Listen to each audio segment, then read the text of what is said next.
everybody. Welcome back to a new episode of Clone Evolution, Lelanders edition. Thanks everyone for coming and joining the show again. What do we got on the go for today? Let's go right to some of the battles, because I want to pour myself a drink. Today I got something different to drink on the menu, so a little bit of a change it up episode. Sorry if anyone's a raging alcoholic and trying to recover. I'll try to drink less booze one of these days. Okay, let's try out this. It seemed to work okay last time, but we needed some fire. So let's try some fire.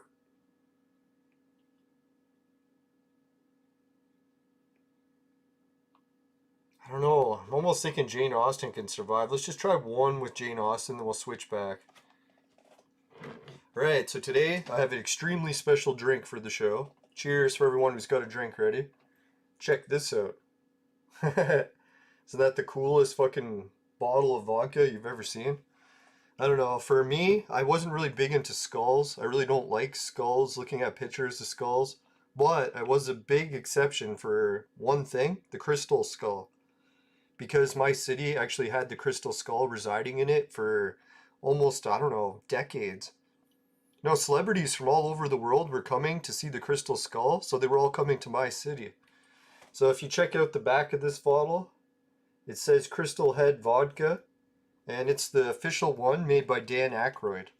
I should have known Dan Aykroyd is really big into paranormal stuff, so that's why he's so into the crystal skull and stuff. Oh, there we go. Jane Austen might actually have helped. Ah, I jinxed it. Boom. Come on, we can do this, guys. So anyways, I'm going to pour a shot of this. I heard about this vodka when Dan Aykroyd was on Joe Rogan's show, and he was drinking it and advertising it. And apparently it's the best tasting vodka that I think Joe ever said he tasted, or at least Dan Aykroyd said it was the best he ever tasted. Now, it's something to do with they get really pure water and something else that they did to make it special. So I'm going to try a couple shots of this. I was going to do a mixed drink, and I'm like, wait a minute. This is the best tasting vodka. I should really be doing some straight shots. Don't want to ruin the taste by adding it to other liquids. Yeah, so this is the Crystal Skull that was in Kitchener. I think it's modeled after the Kitchener Crystal Skull. And the story with that one, if anyone's never heard about it, it was basically the Crystal Skull from the Indiana Jones movie. Or based on it. And how the story goes is there was a family called the Mitchell Hedges. Or no, I think it was, yeah, Mitchell. I'll have to check into the names of that. I just know it as the Mitchell Hedges skull, and there was some explorer that brought his daughter on an expedition to South America. And apparently they recovered a crystal skull from the ruins. And apparently they even checked with locals there to see if they were allowed to bring it out of the country. And they said, on one condition, you tell us where it's going. And then they told them that it was going to be staying in Kitchener. And apparently the natives were okay with that and let them bring the skull back. And it was a weird legend associated with the skull. There was like, apparently I think the explorer gave it to his daughter, and she was the one that lives in Kitchener. And she said that she could telepathically communicate to the skull. And everyone was like, bullshit, right? Well, who the hell would believe that? And she really had no way to prove it. Well, one of the things she was saying was the crystal skull promised to keep her alive for 100 years if she looked after the skull and made sure nothing bad happened to it. So she took that literally, and she said she was going to guard it with her life, and she did. And guess how old she lived to be? She died on her fucking 100th birthday. Can you imagine that? That's so weird, right? But no, there was a lot of people after the crystal skull that wanted it really bad. And not to badmouth him or anything, but there was an explorer guy that ended up marrying the old woman, even though he was like way younger than her, and got her to leave it to him in his will, or her will. So hopefully that didn't have anything to do with her dying on her birthday. No, but I know other people that have met the guy, and he's a super nice guy, so there's no reason to really consider that there was anything that notorious going on. I've had friends that have dated older women before, so it's not that unusual. And I think, yeah, like he was, I guess he's not near 100, but I don't know how much younger than her he was. I'd have to check into that.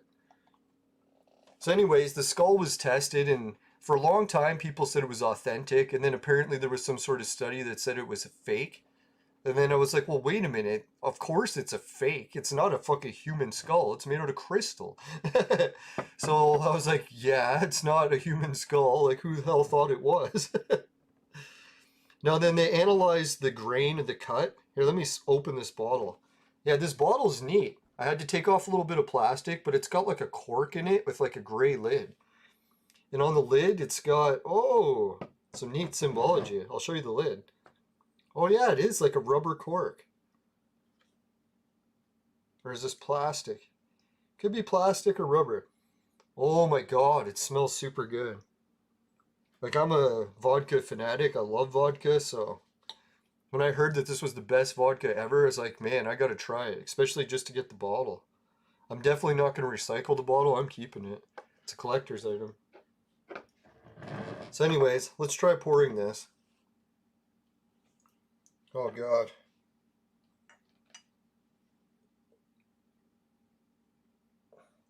Don't you ever hate pouring out of glass bottles like alcohol? It always leaks.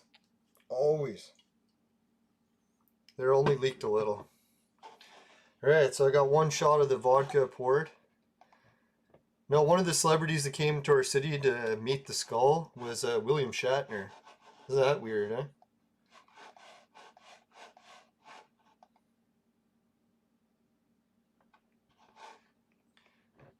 Now, I know someone else who collects crystal skulls, and she had met the guy that owns the Mitchell Hedges one, and she got to see it and everything, and she said it was really amazing.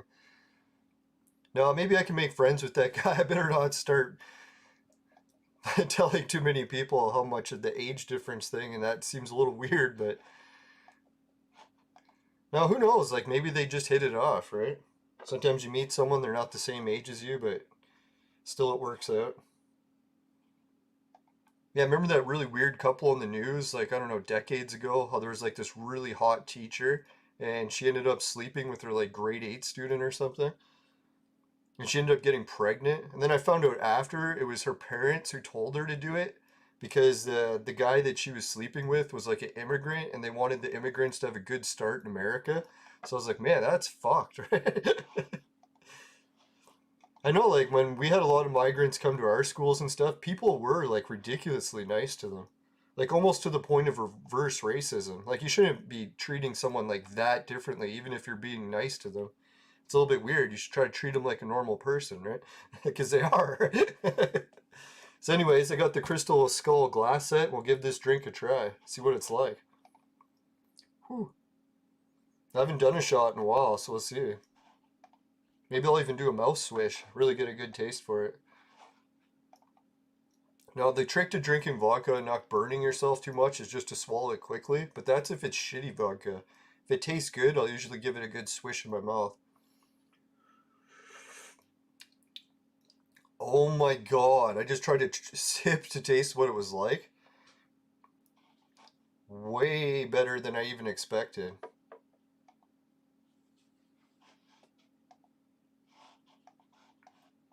Alright, so let's try a couple more levels here. What do we got? Fire. Yeah, it looks good to go. No, I was expecting more bite. It almost has a sweet taste, which is weird for vodka, right?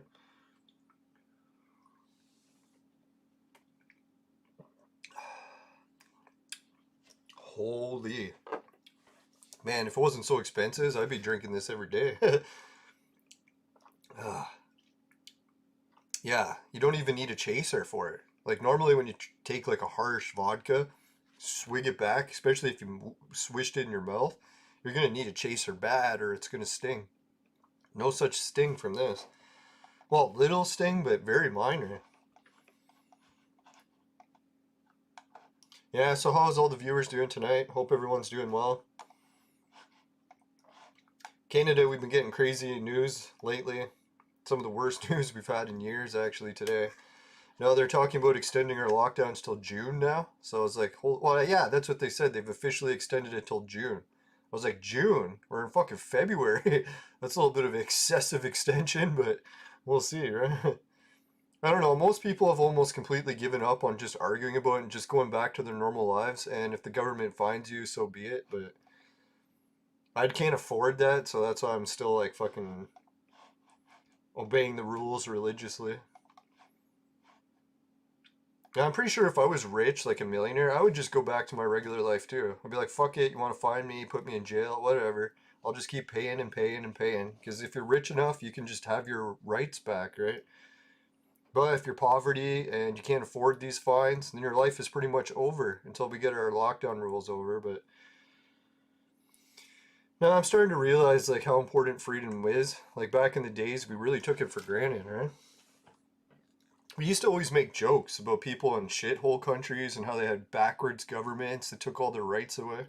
Who would ever thought that that would start happening in Canada? Especially to this extent so quickly. Now, Trudeau wasn't that bad of a leader for the first few years. I actually kind of like most of his work. I was a little bit critical, but I'm critical of everyone. Even myself, most. God, I gotta be careful not to spill this. It's so expensive and good. I know, next time I get someone paranormal guest on the podcast, I'm gonna crack open the crystal skull. God, that's such a nice seal on that bottle. You know when you put a lid on, usually doesn't, it makes a seal, but it doesn't really feel like 100% airtight, like you wouldn't start shaking it upside down or whatever. But this lid, I think I would trust shaking it upside down. It's a really good seal. Maybe that's what helps pervert some of the taste.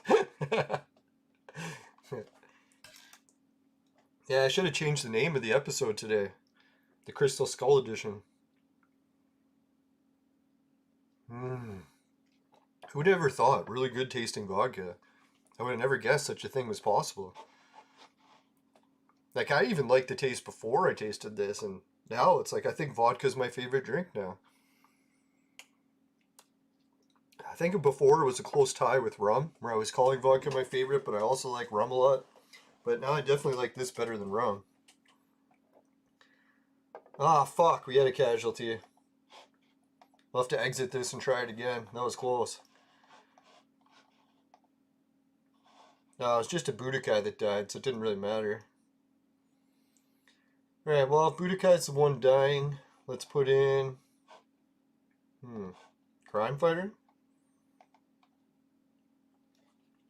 Hey, thanks for the likes, everybody. Appreciate it.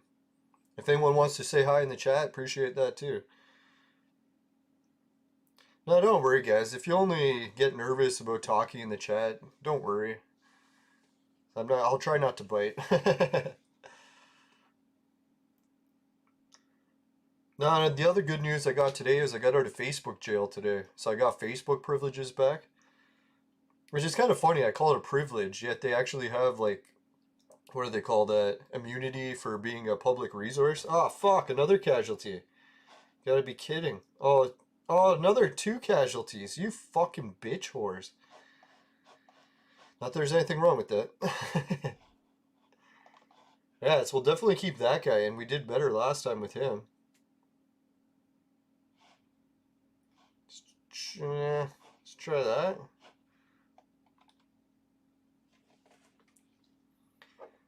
Yeah, so anyone else have anything exciting they're doing this week?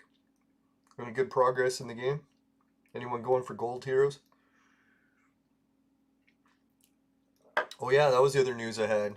Their game shared some new pictures of heroes that they've added to the game. And so we'll go over that. I posted it to the Discord group, so we'll be able to jump into Discord and take a look at all the good shit. There we go. Fuck you, Tengu! God damn it, why the hell did you fucking die? Everyone else is full. Fucking prick. What's his problem lately, man? He can't fucking survive jack shit. He's always the hero that dies first. Fucker. God, why is he that weak? I guess I'll try the fucking shield and I'll try that. Man, that really pisses me off. Like, I don't get it, man. I actually miss Samson the most of all. Ever since I changed him to Tengu, nothing's gone good. Like, I don't know, I was kind of just being nice about it. I'm like, oh, Tengu, he seems really good, he seems really good. But really, what is he doing that's good? Like, I don't see him killing anyone anymore. He doesn't poison anyone anymore. He doesn't fucking injure anyone by hitting them anymore. It's like all my other heroes do like 10 times the damage of him. Fuck, man, if I had Samson boosted up like that, he'd be fucking laying to waste every person he hit. Yeah, just go ahead and die, you fucker, Tengu. Idiot. I don't get it. Why is he getting poisoned so much? I gotta fucking look more carefully. This is fucking horse shit. I actually did better the first battle. God damn it.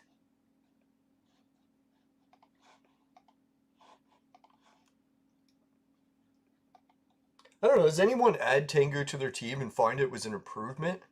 Like, I thought after all this shit where I fucking boosted up a hero to red, fucking linked it to him and everything, like, dear God, hopefully he'll be somewhat useful now. Still, no. Doesn't do jack shit. Like, I remember my old heroes when I used to have, like, Uncle Joe. Uncle Joe was better than Tengu. He would fucking freeze the whole team and just let me hit him with the Budokais. But no, fucking Tengu, he doesn't freeze anyone. God's sakes. Why the fuck did I quit the first time? I was already winning perfectly. All it was is one Budokai that died. Now I can't fucking win this match. Fucking horse shit. God.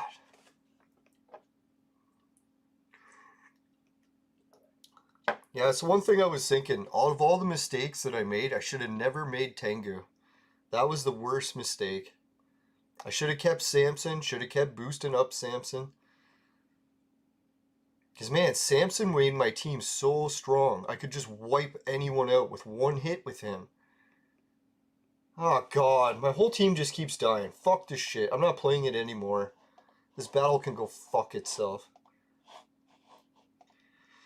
Oh, God. I was hoping the vodka would help cheer me up. I don't know. This fucking lockdown extended till June. That really pissed me off today. I was actually at the point where I was smashing the walls and shit and slamming doors. Because I couldn't fucking take it. I had to vent out something or I was gonna fucking lose it.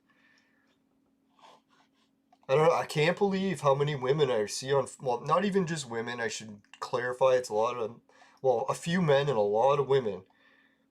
They're all going, yeah, as long as we're safe, we should sacrifice all our human rights. I'm like, dear God, do you even hear what you're saying? You're willing to sacrifice all your human rights for a virus with a 99% recovery rate? Like, what the fuck is going on in this fucking world?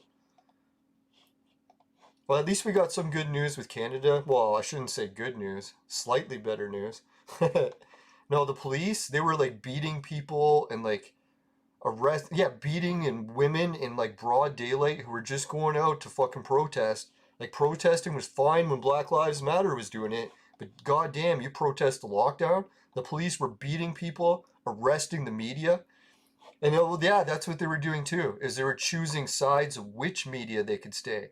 They said if you were part of the state-sponsored media, you're allowed to. But if you're a private media, or even like a YouTube media, or any other media that's not sponsored by the government, then you get beaten and arrested and taken away. I was like, holy fuck, man, this is worse than North Korea. I'd rather live in North Korea, actually, because they have more human rights than we do in Canada. How fucked is that, right? I never thought in a million years I'd be able to say that. But, oh well. I'm trying to, like, I seen the post from Mike Tyson today. He said something like, yeah, I should just open it up because the way he put it was so good. That's one thing I like about Mike Tyson. Everyone makes fun of the way he talks and stuff, and when I hear him talk, maybe his voice isn't the greatest, but man, what he says is fucking amazing. And I swear, it's so weird, like, how does he think it out and come up with all this great shit so quickly?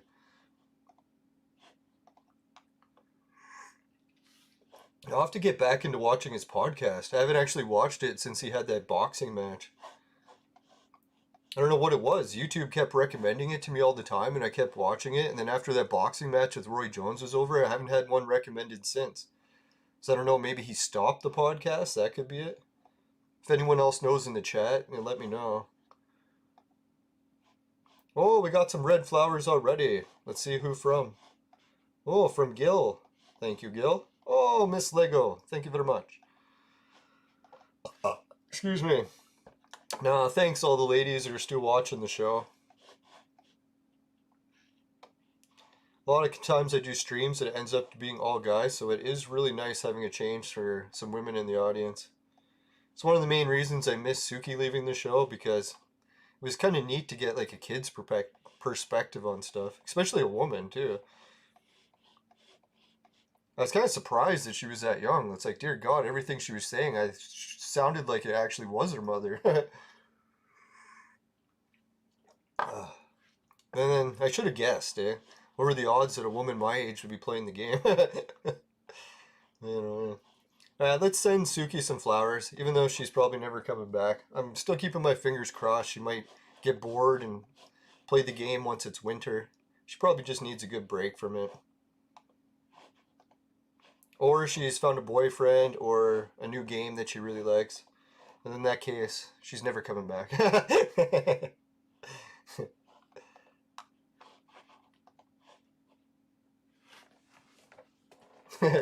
No, I'm pretty happy for her. She did find a new boyfriend, because I think when I first met Suki, she was saying that she was a lesbian because she had really bad fucking experiences. So maybe that's all she needed, was a boyfriend in her life.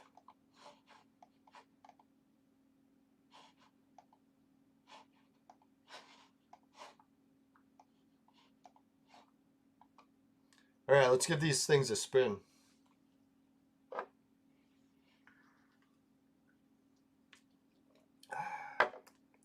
Oh God, I hate that mineral. It's not that bad. I guess it's better than that fucking blue robots. Yeah, I've done lots of spins now. They ain't giving me shit for this.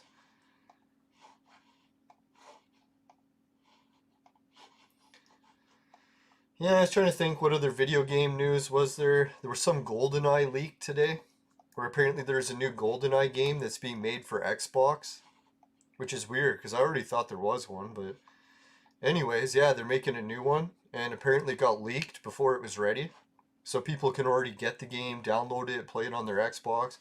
Yeah, that was the fuck thing I was heard on the news too, or on Facebook news. You know how people have started to take consoles and then just switch them into emulator machines so that they can emulate fucking whatever they want, right? So some people started emulating other games on Xbox. Xbox has always been a popular one. Well, now what people have started to do is they bought that new Atari system. And that new Atari console is actually upgradable. So what you can do is increase the RAM. So that's what people did, is they bought it, souped it up. And guess what they did? They got modern Xbox games to run on the Atari. So isn't that funny, eh? It's like we're in the age now where it doesn't even matter which console you buy. You can just start emulating with it and emulate games from any other modern console. It doesn't have to be the one you bought it for. Isn't that fucked? Like when I was a day, we used to have arcade, or not arcades. We had consoles like Sega and Nintendo.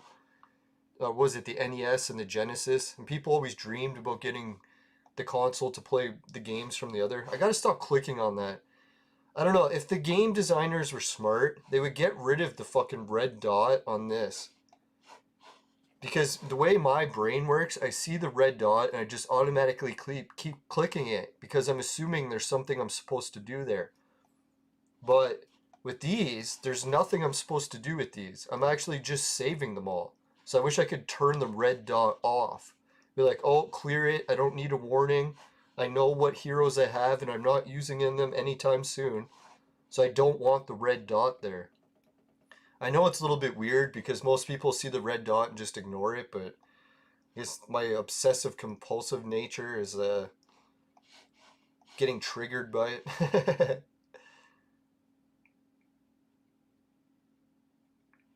Yeah, this battle actually seemed... Oh no, that's 5 million.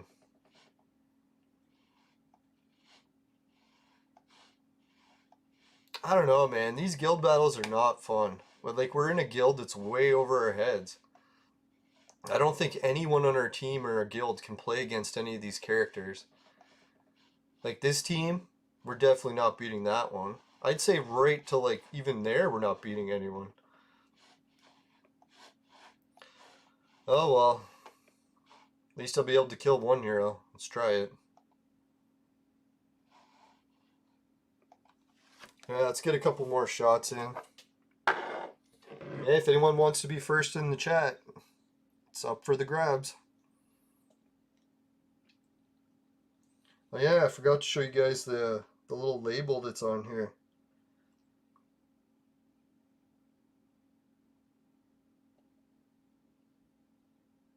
Interesting symbols. I'll have to check it on the website and see. Because I usually research ancient mystery symbols. Come on. I fucking hate this. Why does it not show stuff when you want it to, and then when you don't want it to, it's always there? God, you can't even make it out. Fucking garbage, man. Now, anyways, the symbols that are on here, it looks like some sort of horned beast. Then the moon, and then that cross symbol. And then it looks like two of those French weird symbols. I don't know what that symbol is. But that reminds me of the Magi stuff, so I kind of like it. This is nice, even though I've done 2 shots already. Oh, fuck. I keep forgetting I don't have to pour much for this.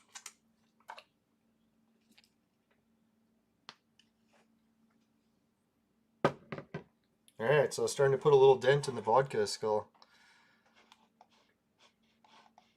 If I'm just going to get my ass whooped every time, let's try one that's a little bit weird and see if I can take advantage of it. Yeah, like this team's got all beatable heroes except for 3, so let's try that.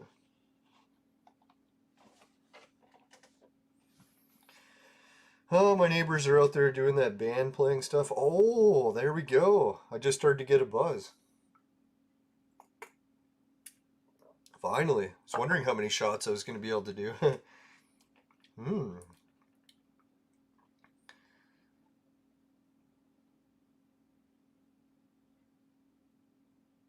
Oh, you gotta be kidding me.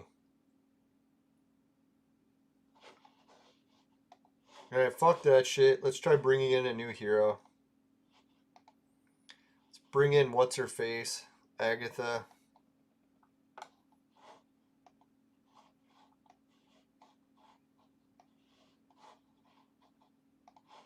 Put her at Tengu's spot.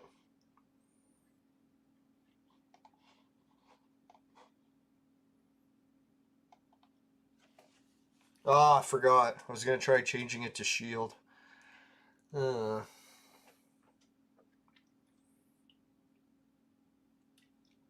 Yeah, so today I went for a bike to the lake. It was pretty nice.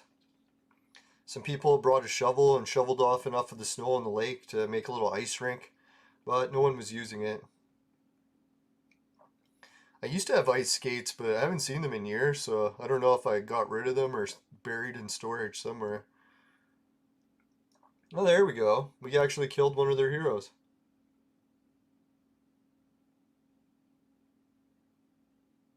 Boom! Take that, you fucks.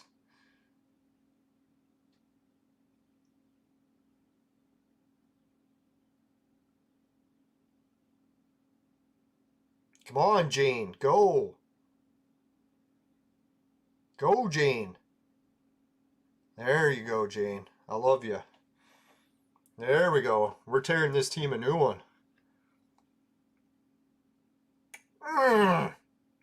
Fuck, how did they kill 2 of my heroes in 1 hit? Fucking bitch.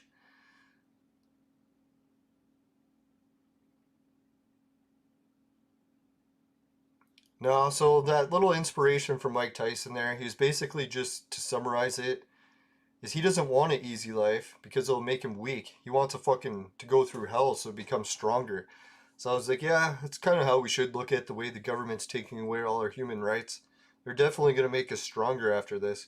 We kind of did become sissies there for a while because we're always thinking, oh, we got our human rights. Only people in other countries need to worry about tyrannical dictators taking over the fucking country. But now we got it right here in Canada.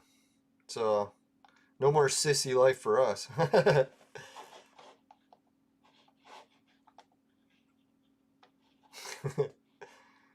I think that's all the shit. God, this was a nightmare. Hey, George Washington, how's it going? Monk Warrior's good? That's good to hear. No, the diet progress is, well, I shouldn't really call it a diet. I'm really just cutting out sugar. Still eating a reasonable amount. But no, it's going pretty well. Today, last 2 days, I managed to get about, I don't know, almost 5 kilometers bike, so that was pretty good.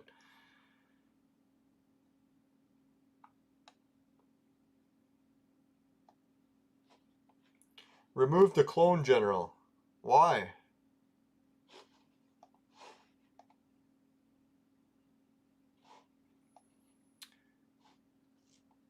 Hmm. One's already defeated. Fuck.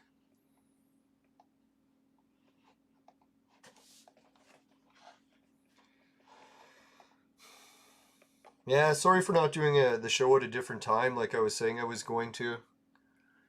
If anyone's in the watching it after when it's not live. Really don't have any sports on to watch tonight, so I was like, fuck it, might as well just get the show done at the same time. No, my team did actually really well yesterday. One of our players that normally sucks, he got like over 50 points and was breaking NBA records, so it's kind of nice to see him turn shit around.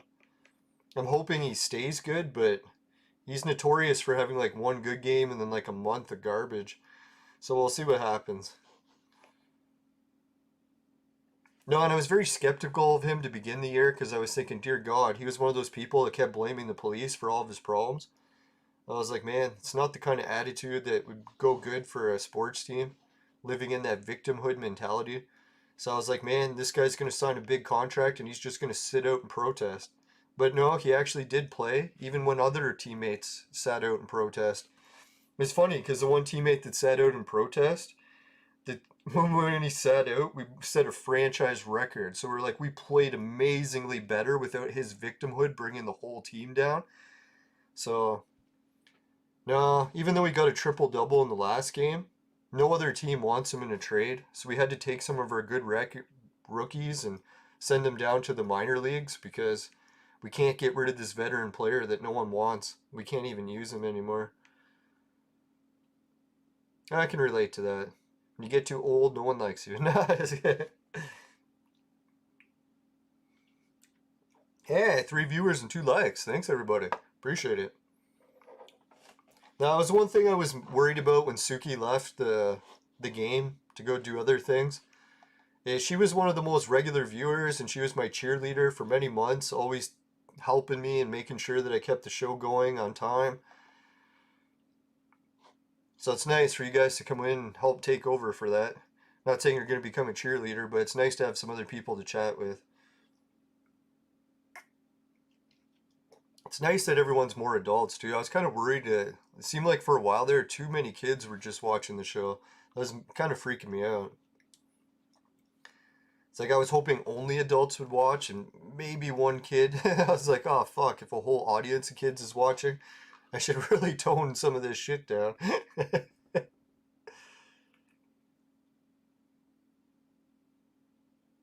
No, not to offend like teenagers, calling them kids, but I don't know, once you reach 40, it's like anyone under the age of like even 25 seems like a kid. I don't know, like when you're younger and like you're like in your 20s and you see other people that age, you're like, oh, they're young adults and all that. It's like, no. Anyone under 25 is pretty much a kid. Yeah, good evening.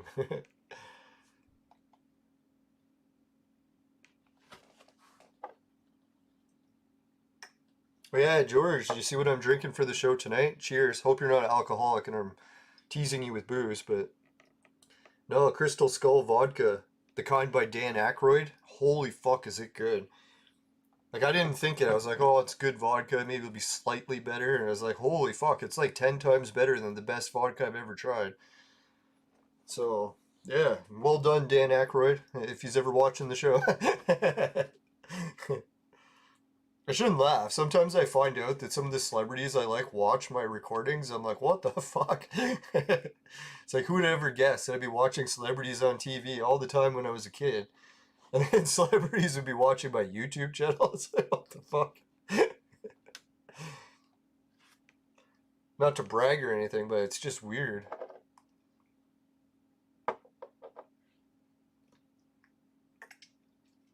No, my favorite is when I really got into the ancient mystery stuff. Some of my favorite researchers I watched on TV all the time. Not only did they join me on Facebook as a friend, but they would even like some of my ancient posts. So I was like, sweet. I don't know, when our generation was younger, like back in my day, we used to buy drugs from gangs. No, everything was so much different. Like celebrities in the old days before the internet, in case anyone's young watching this and they didn't really know what it was like, you had no interaction with celebrities. Like the best you could do is you could send them a fan mail, like join their fan club and like send them a letter in the mail, and maybe they would actually respond one day if they actually responded to their fan clubs or whatever. But I'm pretty sure most people didn't join fan clubs, and it was just you just accepted the fact that you'd never see these celebrities, never speak to them in any way. They were just like gods that you couldn't communicate with. So now with the internet and everyone having Facebook pages and you can comment back and forth like the biggest celebrities on TV, it's just so weird compared to how it used to be. Oh yeah, that's what I should show everyone. No, one of the good news I had is I managed to get a bet in on the Hunger Games, which probably jinx that. Calling it good, but if my bet loses, it'll fucking suck balls. Alright, so I think I bet on this chick. Let me check.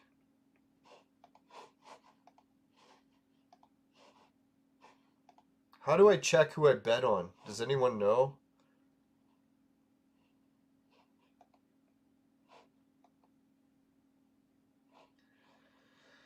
Oh, I wish I knew how to check who I bet on. I don't know, maybe I bet and won already. I didn't even read it in that mail. Let's hope. I was going to show everyone who I bet on, but I can't remember, and it doesn't really tell me unless there's a place that it showed me and I just couldn't find it. Alright, so let's check the daily tasks, see what we got to do. No, the arena challenges. Yeah, let's do the arena.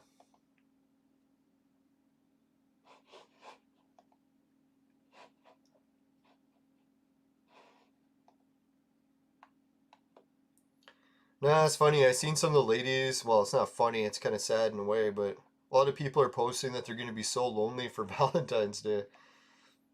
Not that I should laugh, but it's the story of my life. Oh, God. You son of a fuck piece of shit. Can't believe I lost to that person. You know why? Because of the fucking quick battle settings. You know, I really don't like how the game does this. If I set the settings for this, like arena, and it changes it, that's a mistake. The programmers of the game should have made it when you set it to that, it stays to that. Unless you actually come into this and change it. I don't want to have to keep fucking changing it because I changed it for one mode, then I gotta change it back for the next mode. It's like, fuck, just remember what I had this settings on and keep it that way. Alright, so it is the way.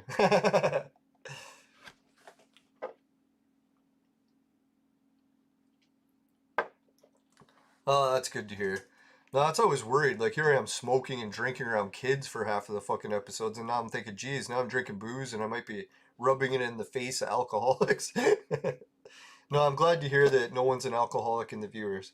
That's good. So I can keep drinking alcohol without feeling guilty.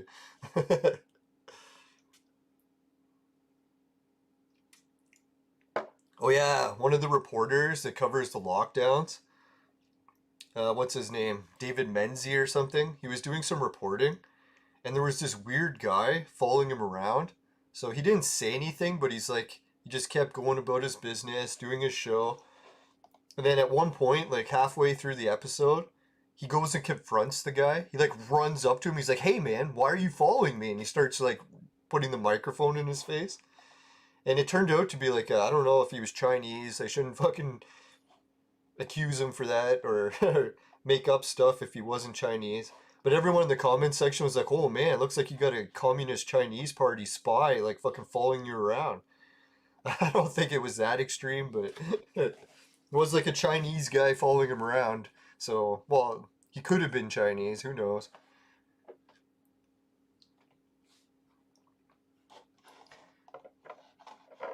Now, I was thinking that though, like, I definitely would think that China has crap loads of fucking spies all over the world with any countries they're at war with. And since they're at war with us, and yeah, they probably do have spies here, eh? I don't know, it's like I think our government really hasn't officially named it a war versus China because they've been working with them so closely. But as far as the general public goes, we are in a war with China.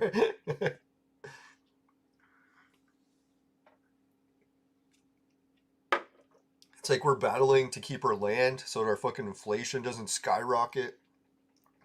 We're battling in trade wars. Today it was like I was buying some shit from China, which I guess technically you shouldn't if we're at war with the country. We start funneling all our money to them. But anyways, I'll buy from wherever's cheapest. I can't help it.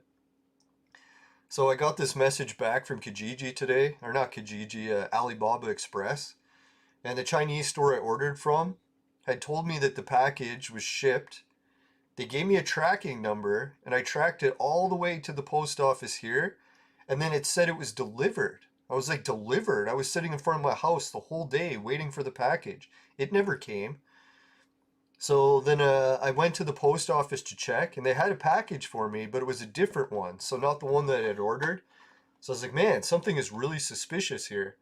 So I go back onto AliExpress to see what had happened with my package. And normally when I order something, they send me an email when it's shipped and it says it's shipped. So I'm like, oh, I got an email from them saying it was shipped.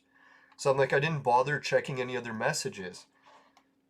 But then what happened is they said that something screwed up with the shipping and it was like an extra dollar or two. So they decided to not ship it. I was like, well, why did I have a tracking number that said that it came all the way to my house and was delivered then if you didn't even ship it? So something seemed really suspicious. So I went through Alibaba Express and I'm like, hey guys, like, I'm filing a complaint because this store said they shipped me something, gave me a tracking number, said it came right to my house. And then when I asked them about it, they said they never even shipped it. I was like, what the fuck is going on here? Just give me a refund. So the dispute came back and the store messaged me and they said, hey, we'll give you a refund if you cancel the dispute. So I was like, this seems really sketch. But they're being really nice at this point, so I canceled the dispute and giving them 1 day for the refund. But if they don't, then man, I'm opening that dispute right back up. Hopefully I can, and not because I've canceled it, you can only do one. Oh, Horn of the Bull. And speaking of, I think they might actually not have been lying to me because they were saying that the prices increased. So I went back and went to reorder the same product, and it was double the price. So I was like, what the fuck, man? It wasn't even an expensive product. It was just like a plastic CD case holder thing. I was like, God, this thing should not be worth more than $5, let alone $10. And then it was 20 when I ordered it. And then when I went to reorder it today, they wanted $50 for it. I was like, man, this is a $5 piece of plastic that I'm ordering directly from China, from the fucking factory that makes it. And now they're charging $50. I was like, holy shit, man. Like, I don't know if anyone else has noticed it, but Chinese prices are fucking skyrocketing. Like, I mean from the actual factory prices even. For a while there, I was buying stuff for 10% of what Amazon and eBay prices were because I would just order it right from the factory in China. Like actual factory direct. I know some places claim to be factory direct, but they really aren't, right? Alright, so let's see where we at on time. 44 minutes. What do we got left to do for shit? Clones, battles, accelerate. Alright, let's do the acceleration, but let's get a quick message from the sponsor first. Today's vodka tasting was brought to you by Crack. Crack. It'll fuck you up. Oh. Man, I gotta stop making funny faces like that. Every time I do it makes me laugh. Now I gotta stop laughing so much too. God, I need some more omega-3s. Wrinkles are killing me these days. Yeah, at least wrinkles are a good sign that you at least aged. I think to all my friends that died in their 20s, I was like, man, must have sucked to die in your 20s because, like, man, I'm already 40, so I was like, they basically only had half a life compared to what I already have. Man, that sucks. Yeah, let's get some of these tavern tasks done. All right. I was hoping we'd get some good purples right off the bat. That's what I like to see.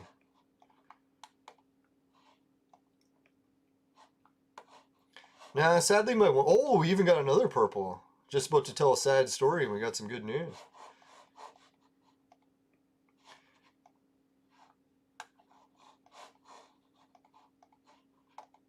Now, my one friend, he lost his job due to the... Was it the financial collapse? I think was it 2008 or something like that?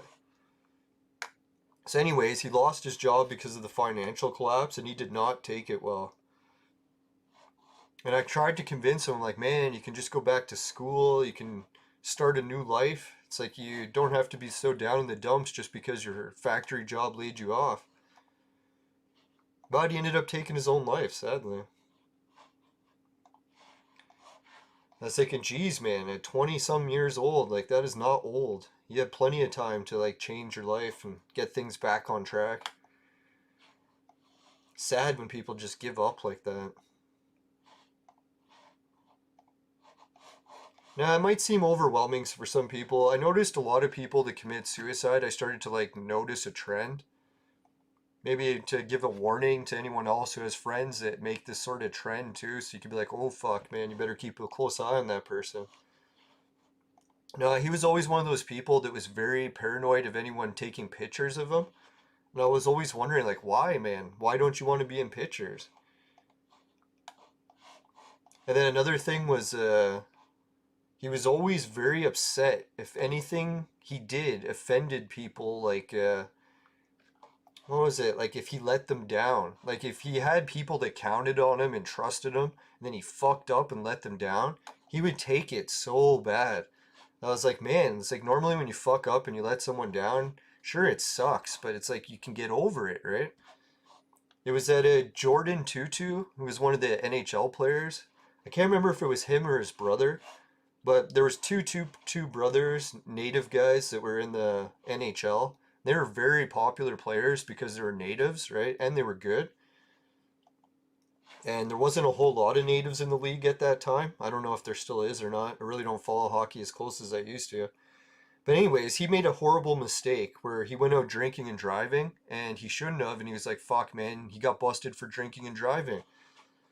And normally you would think like, "Oh, that's not so bad. You can just do some like time or whatever, your court case, maybe get some like community service out of it."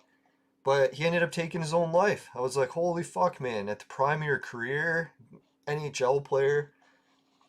But I think in his note, that's what he put. He was like, he was just so devastated that he let everyone down. I was like, geez, God, just let people down all the time so you get used to it.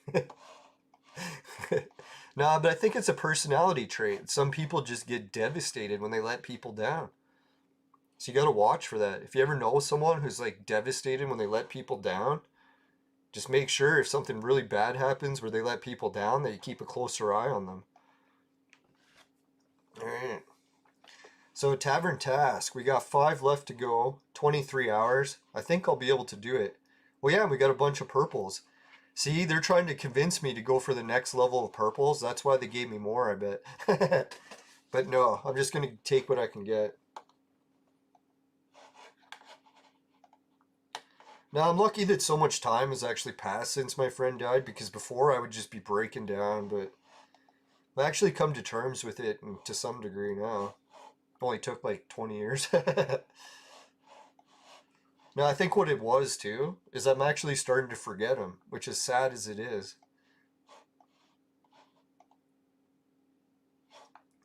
No, because before we used to hang out every day, all day. So it seemed like a huge hole in my life. But it's like now that I don't even remember them, it doesn't seem as bad, as mean as that sounds.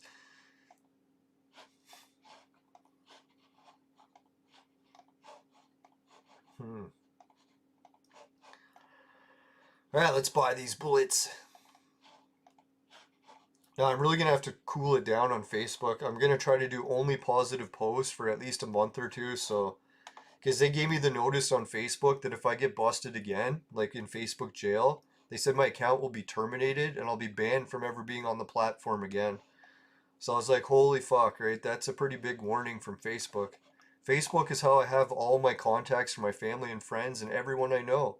So if I get banned from the platform, it's basically I just lost contact with everyone in my life. Can you imagine that? Facebook has that kind of power over you. It's like you better say what we tell you to say, or else we'll cut your contact with everyone you know in your life.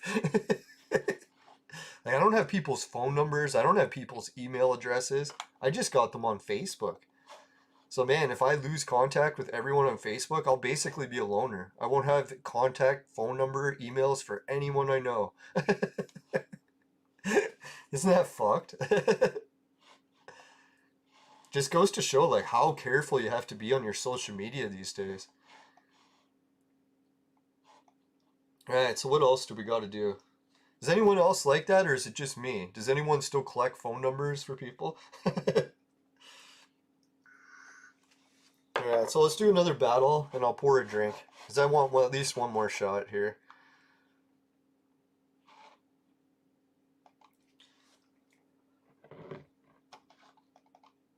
Oh yeah, I should take Jane Austen out, I forgot. Oh. Excuse me. Yeah, I used to never drink at all, where I'd only drink maybe one drink a year. But I noticed that was when I was a heavy weed smoker. As soon as I quit smoking weed, and I still wanted a buzz from something. So that's when I started like, hey, City T, perfect timing. I was thinking, man, I'm drinking the Crystal Skull vodka tonight, and look who the logo is for City T's avatar. So thank you for joining the chat today, City T. Nice skull you got there.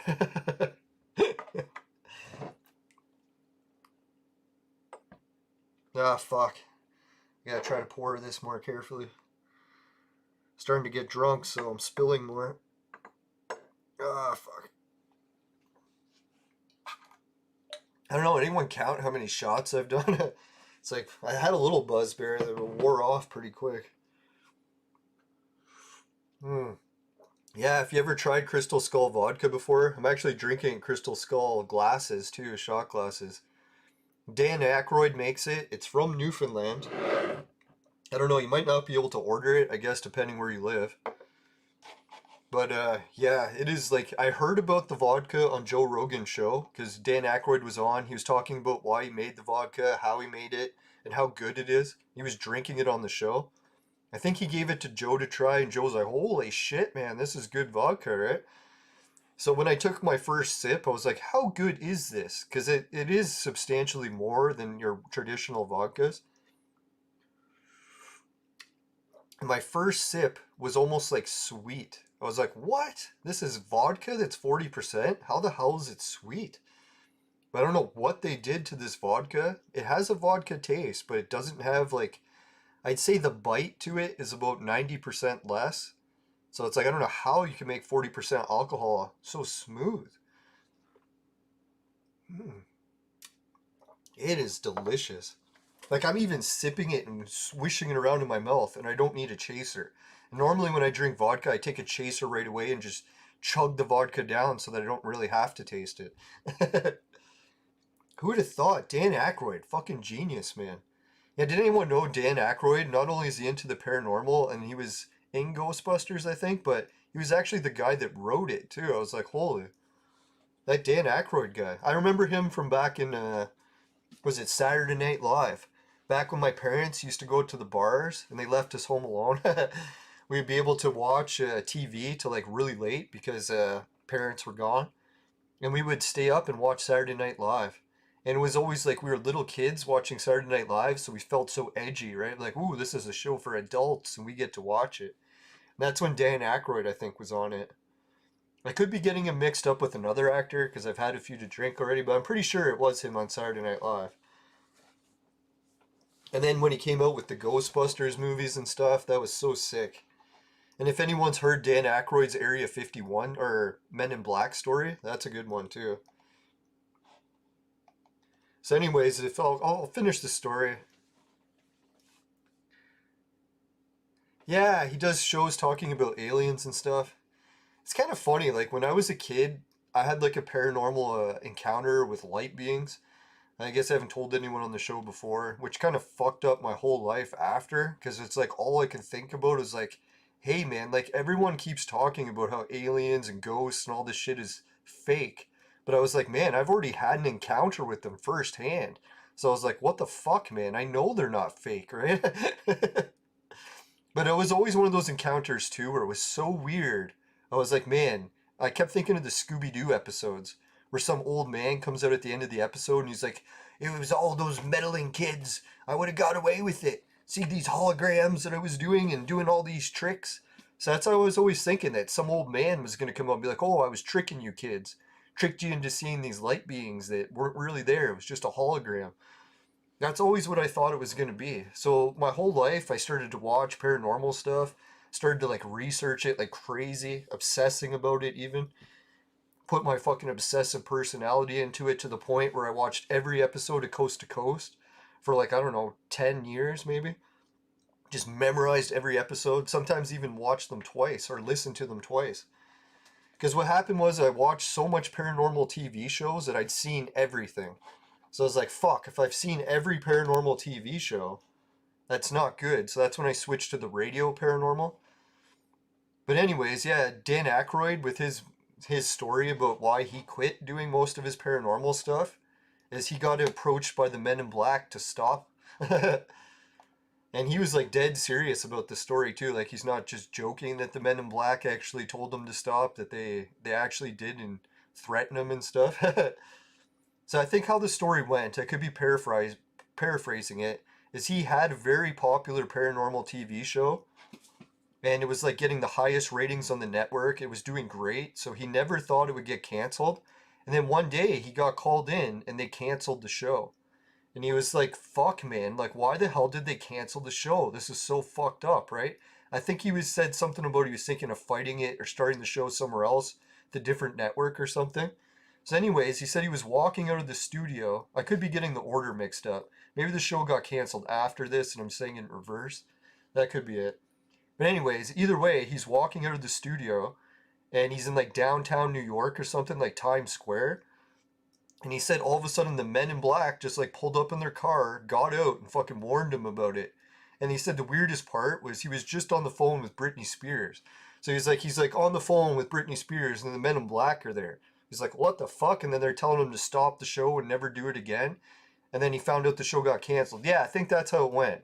He found out the Men in Black encounter, came into the studio, and then they told him the show was canceled. So then he never fought it. He's like, okay, I better just let the show die, right?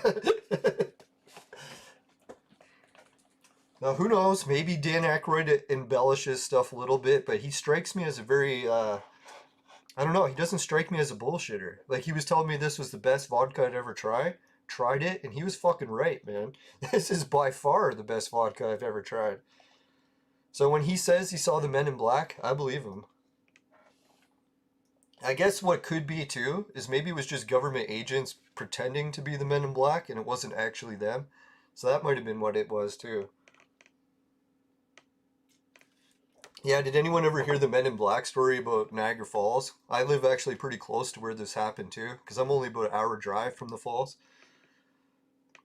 So anyways, there was this big hotel that had a weird occurrence where they have a security camera and these two weird guys came into the lobby of like, I can't remember, it was like a hotel or something. And then they came in asking for some guy. Or yeah, some people cosplaying the Blues Brothers. Yeah, Dan Aykroyd was one of those guys. Yeah, so maybe it was one of his fans came up and freaked him out. Now, I've actually had a couple Men in Black encounters too. Well, now that I think about it, maybe just one. I shouldn't say a couple. Mine actually freaked me out pretty bad too. But anyways, I'll get into the hotel one. So anyways, I think what it was this hotel had a conference center where they were doing UFO conventions. So what happened was these two government agent guys in suits came into the hotel lobby and they were asking for one of the guys that was going to be at the hotel speaking. I'm probably getting the details mixed up on this, but I'll try to get most of it right. So anyways, the guy that was supposed to be there doing the paranormal stuff wasn't actually in the hotel at the time. So the people are like, okay, we'll just take a message for him and tell him that you were here. But they were really weird. So like everyone who took that message from those guys, when he came back, they were like freaking out. They're like, man, there are these weird guys in suits here to see you. And then what it was that freaked everyone out is these two guys that came in suits were identical clones. So it's like you've never like, what are the odds that twins would be working for the same government agency and coming in telling people to end that UFO conference at this hotel or whatever, right? It was just so fucked. Oh, and they said too that they walked in sequence, almost like they were programmed, like robots. So it's like one guy would move his arm, the other guy would move his arm. So it's like, what the fuck, right? And they said their appearance was all weird. Like it looked like they hadn't seen sun before. They're like super pale. So if anyone wants to look up that Men in Black encounter, I really encourage you to. It was a really wild one. And I think what happened they freaked everyone out so bad that some weird stuff happened too. I can't even remember what it was. So anyways, my weirdest Men in Black encounter, if people want to hear it. Oh, 4 likes. Thanks everyone. No, my weirdest Men in Black encounter is during that time period when I was obsessed with paranormal radio shows, I started to go outside with the latest high-tech night vision gear, and I started taking images like I don't know if anyone's heard of the Sony camcorders from like the 90s, but they had this weird night vision that was like military grade. And after, yeah, the Coneheads. So I used to take this military grade night vision camera by Sony and go around filming like these really weird paranormal pictures, and I kept getting really good ones. And I should have had it ready for the show. I would have shared it, but maybe it's better I don't share it. So anyways, so I had these really weird paranormal images that I'd taken with this night vision camera. And I was thinking, man, I'm always on these paranormal radio shows, listening to them on the radio. Why don't I send some of the pictures in to the host? Because I had the host on my messenger, and I would say hi to him. I'd be like, hey man, great show. And I would say great show to him like every episode for like years. So I've been listening to the guy for years. He always communicated with me. And then one day, when he was live on the show, I shared one of my images to him. I just sent it to him in the messenger. I'm like, hey man, check out this wild paranormal picture I got. And guess what happened? You'll never guess. Fucked up shit. He was live on the radio when I sent him this picture, and guess what he changed the subject to right when I sent him the picture? He got the picture, closed the chat, and then he started to say on the radio, anyone who's sending me stuff, like evidence of paranormal stuff, just be careful. He's like, I can't protect you if someone comes for you. I was like, what the fuck, man? Is he talking about the image that I just sent him like 10 seconds ago? And then the second he was done saying that on the radio, like I'm listening to him live on the radio. This was all probably about 30 seconds to like 2 minutes, somewhere in between there, of how long this whole occurrence played out. So anyways, he's telling that to everyone on the radio, and I'm thinking, God, is he telling me this because I just sent him something? And I'm like, why did he close the chat, right? Like, why can't he respond to me? And then guess what happened? I'm sitting on the computer, like watching the radio show. It's late at night, like 2 in the morning. It was one of those late night shows. All of a sudden, a car pulls in front of my house. And you might not think of that as weird, but my neighborhood is really unique. Like, you know how some streets you're allowed to park on one side of the street and the other side you're not allowed to park on because it's a really narrow street and there's just no room for parking? So if someone actually did park on both sides, it would completely block the road and no one could get through. So anyways, this weird car comes screeching up to my fucking house, like stops right in front of my window and just parks. I'm like, what the fuck? That's like a highly illegal place to park. He's not supposed to be parked there. and I can see that there's like two guys sitting in a vehicle, and they have a computer on the dashboard, almost like a cop car. But when I looked at the car, it was a really old, like one of those 50s cars that the Men in Black drive. As soon as I realized that it was like a really old car, there was guys in suits like staring at me through the window, and I just got warned that people are going to be coming for you and I can't help you. I was like, he literally just finished saying that like 10 seconds on the radio later. I wouldn't even say 10 seconds. Like the second he was stopping his sentence, like, I can't protect you. It was like right around the U. That's when the car had pulled up. I'm like, holy fuck, man. Like, that's like a few seconds warning. How did this car get here so quick? So then when I was looking at it, I'm like, why is this really old car have this modern computer on it and these agents like fucking staring in my window, blocking the whole street? And you know what happened? I started getting a fucking panic attack. My heart started just fucking pounding like 100 miles an hour. And I started to like shake and like almost like going to convulsions. So I'm like, what the fuck is going on? So I just turned off my computer, just went straight to bed. I was like, fuck it. I don't care if those agents are out there. I'm not answering the door. So I just went to bed. Thank God they never came in the house.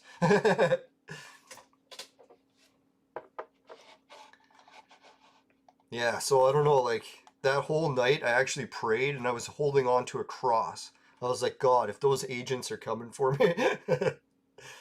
Now, I didn't really believe in the Men in Black for most of my life, but one of my, actually was my stepbrother, his stepbrother, or I think his stepbrother, anyways, it was a weird connection, but he was very anti-paranormal. It's like he hated ghosts. Anyone talked about them, they said they were crazy. He hated stories about Bigfoot. He's like, anyone who believes in Bigfoot is a fucking moron. So this guy was like very anti-paranormal, but he also had a Men in Black encounter, and he told us about it, and I was like, holy fuck, man. His encounter was like so crazy.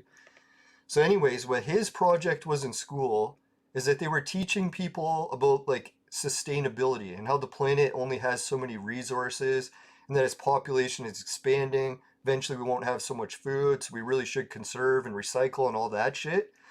So what my buddy did, or stepbrother, is he decided to make a billboard and go downtown, started carrying it around, telling people to eat less food because a food crisis is coming, right?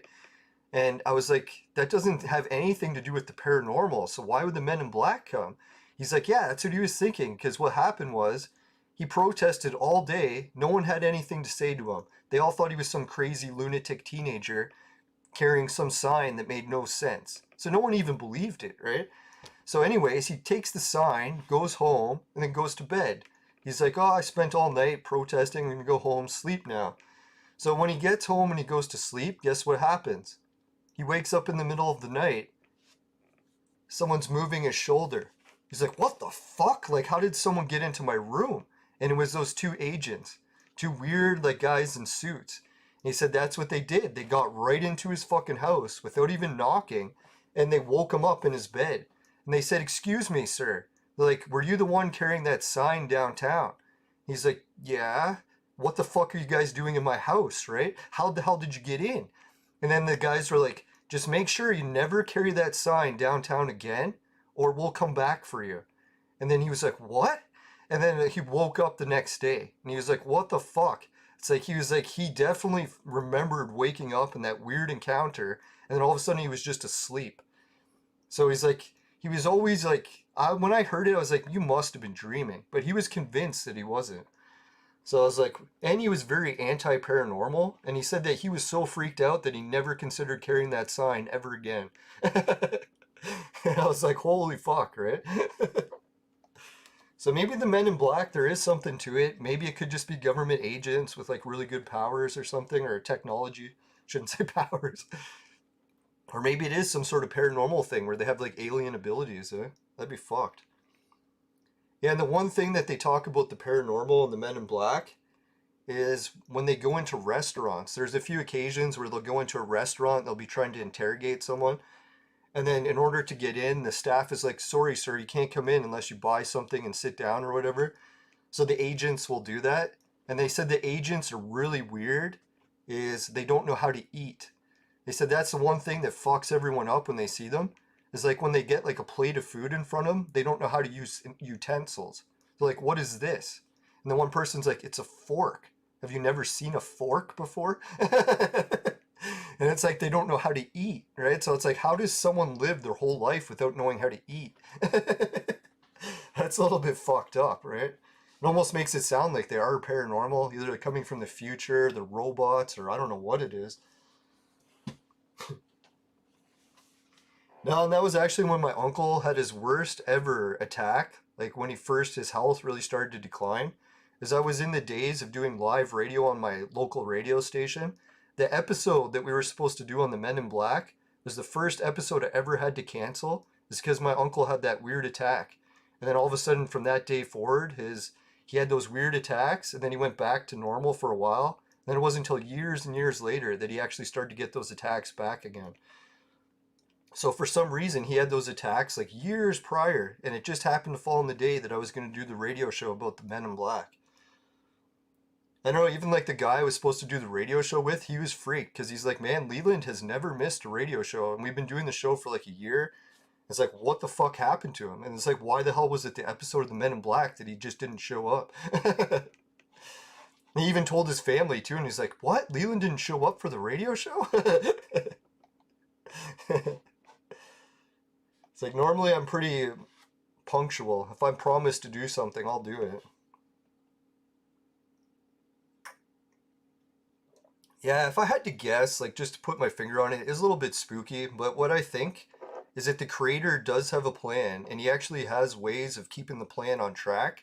And some of those plans, what keeps them on track is these fucking agents. So that's kind of like the Matrix agents, you know how they can just appear anywhere, switch into different bodies. It strikes me as something weird like that. Or it could just be nothing and it's all like just coincidences.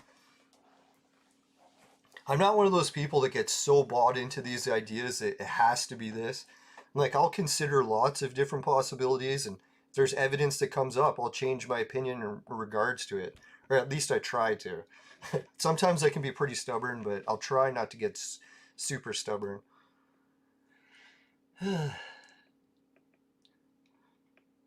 Yeah, so that was Dan Aykroyd's little story about the Men in Black and other people that have seen the Men in Black. I guess if you really wanted to test the Men in Black theories, not that I recommend doing this, but you could do what my friend was doing. Start getting like really weird controversial signs. Just take them around downtown and see if anyone warns you to stop doing it. Well, I guess you can't do it now because of the lockdowns and all that, but if we ever get our normal lives back, when we get our normal lives back, I gotta stop saying if.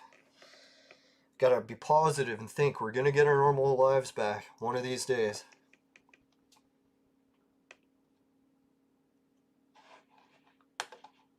Yeah, that was lucky. At least with all the Men in Black encounters, I don't ever recall anyone actually being touched by them. So it's like as much as they threaten you and I'll do all this stuff, well, other than the guy getting woken up, but they didn't like kidnap him or anything. So I was thinking they don't actually beat you up. They don't actually kidnap you and drag you out somewhere. Usually they just take evidence, burn it, or hide it. Well, that was the one weird Men in Black encounter. Actually, my one Facebook friend, Nick Redfern, he does different paranormal radio shows, and he said he was doing a whole book on the Men in Black. And what he did is he got encounters where people had found like reported Men in Black encounters like 20 years ago. So he's like, hey, let's go interview some of those guys to see if they actually ever seen the Men in Black again. So what he did is he got a hold of this one guy that actually, I think he worked for the military or something. Or no, he was just like, what was it? I think he was like a Bigfoot encounter or something, and he had it, and then he got warned by the Men in Black to like never share the pictures. And then they actually took the pictures from him and burned them. So he was like, he started talking to Nick, and he's like, yeah, don't worry. He's like, he hasn't had any encounters with the Men in Black since that occasion way back, like 20 years ago. So he's like, okay, so they're going to set up an interview, and he's going to talk to him about what he saw and like all this stuff. And then lo and behold, what happens is Nick waits for like the next week when he's supposed to go meet him. And he calls the guy up. He's like, okay, I'm on my way over. Are you still at home? He's like, man, don't come over. He's like, what do you mean? He's like, the Men in Black again. He's like, what? He's like, they called him and told him not to do the interview with Nick. He said he was freaked out because he didn't know how they found out. He didn't tell anyone that he was going to do the interview. So Nick's like, wait, I'm coming to your house and we're going to do identical and see who the fuck called you, right? So what he did is he went to his house, did the identical, and they traced it back to a fucking government office. I was like, what the fuck, right? No, they ended up calling the government back, and then the government's like, we don't know who called. It was no one. And they're like, well, we have your number on identical. It's like, it says you called.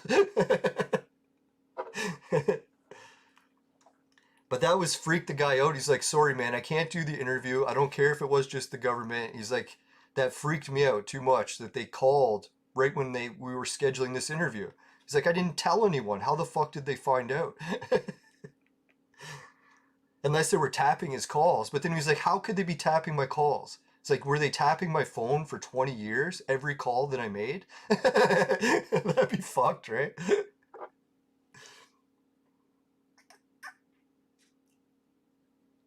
Oh. No, what happened with my paranormal encounter is those light beings, they fucking showed me some weird shit. And I kept thinking, man, one day the world is going to go really weird. And now that we started to see all this weird stuff with the virus and the pandemics and all these government controls and rules and all these anti-lockdowns and or anti-protest things, I'm starting to think that maybe those light beings were actually maybe not just holograms. Maybe there is something fucked really going to happen with the world. I shouldn't say fucked, because maybe it's something good and we don't know. Let's hope. The only thing I'm thinking that the light beings are pure evil is because when I saw them, it was literally like the fear of death just looking at them. I don't know if you've ever stood like face to face with a polar bear or other giant creatures that'll kill you in an instant. That's the same instinctive reaction I got when I saw them. It basically felt like I was having a heart attack. I was like, oh God, I hope I never see them again.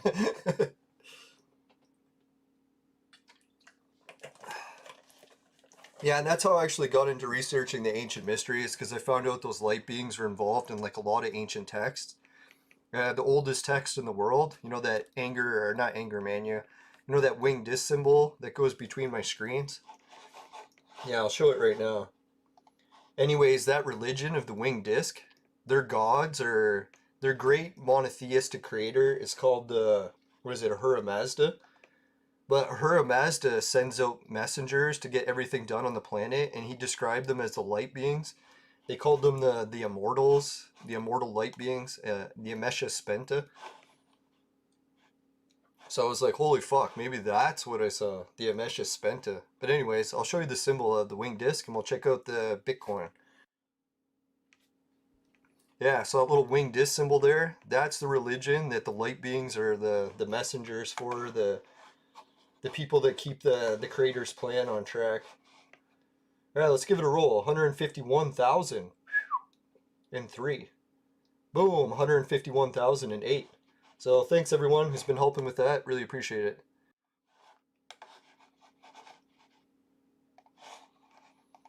Man, I just don't think it's going to be possible to beat this. I'm going to have to soup up my team some more somehow. We'll give it one more try. Take out Jane Austen. Go with what you guys said. This one is the best hero for this. Let's give it a few more tries.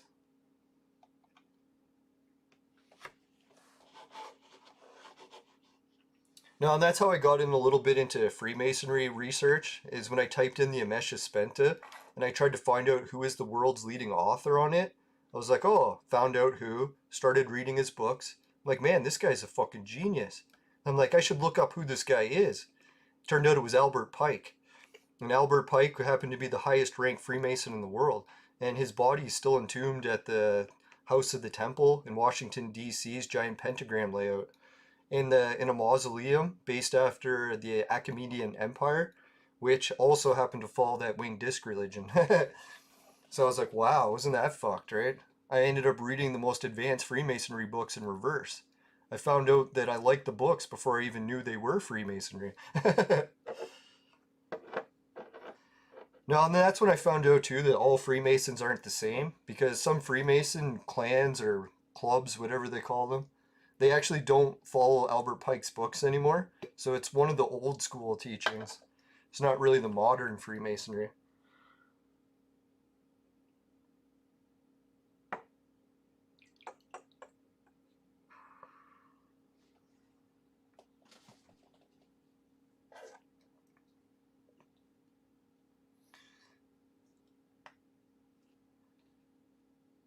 Holy shit. Yeah, that's really wild. You know, normally, like I used to think people seeing the light beings was extremely rare, but what I found out is most people when they see something like that, they put in their head that for God's sakes, don't tell anyone. Because as soon as you tell someone, they're automatically going to assume you're crazy.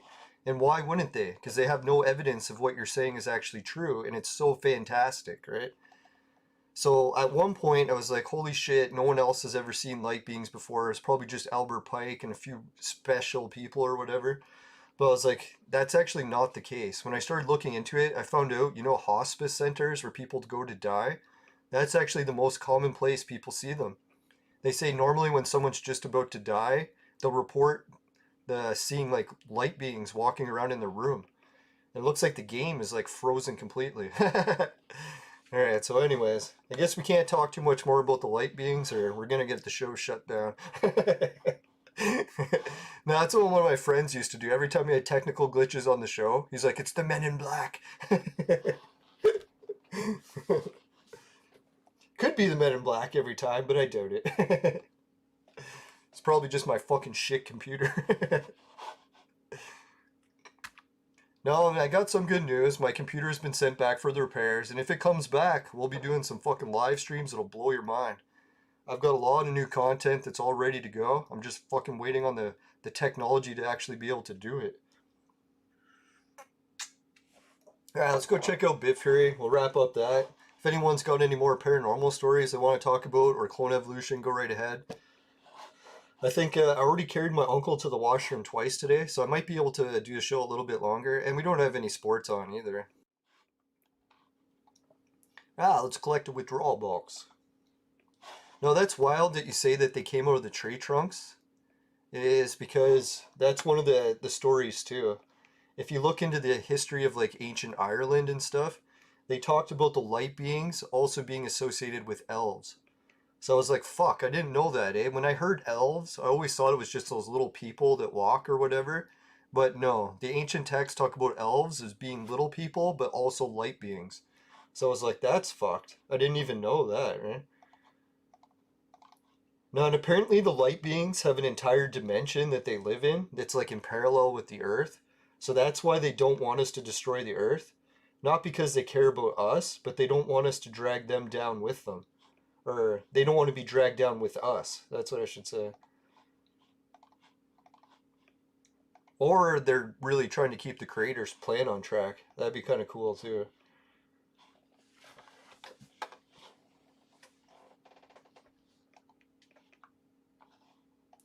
Alright, see what we got for cash back. No, staking.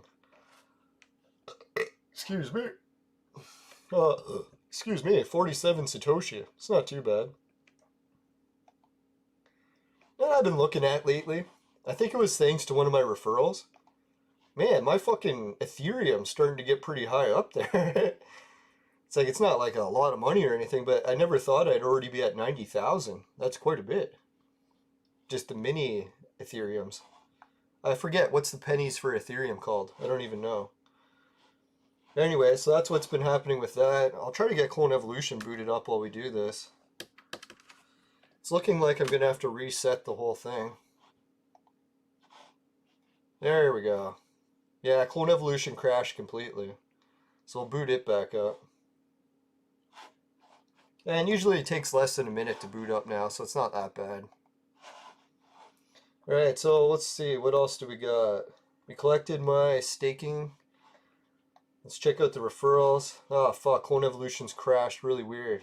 Let's try it again. Oh wait, I know what to try. I'll close BlueStacks altogether and reboot it. BlueStacks doesn't take long to reboot either. Yeah, so anyways, the elves and the light beings being in trees, that's pretty common actually. maybe not common that people talk about it all the time, but if you look in the ancient literature, that's actually pretty common. Alright, my cash back. Let's see what we're at. We're at 5 cents, but I can't collect it till tomorrow. Or 5 Satoshi. Well, let's give a shout out to the referrals again. Oh yeah, that reminds me. Now, a lot of people have been helping out with my other referral programs, and I've never given them a shout out. Holy fuck, someone did help with the referrals. Thanks, everybody.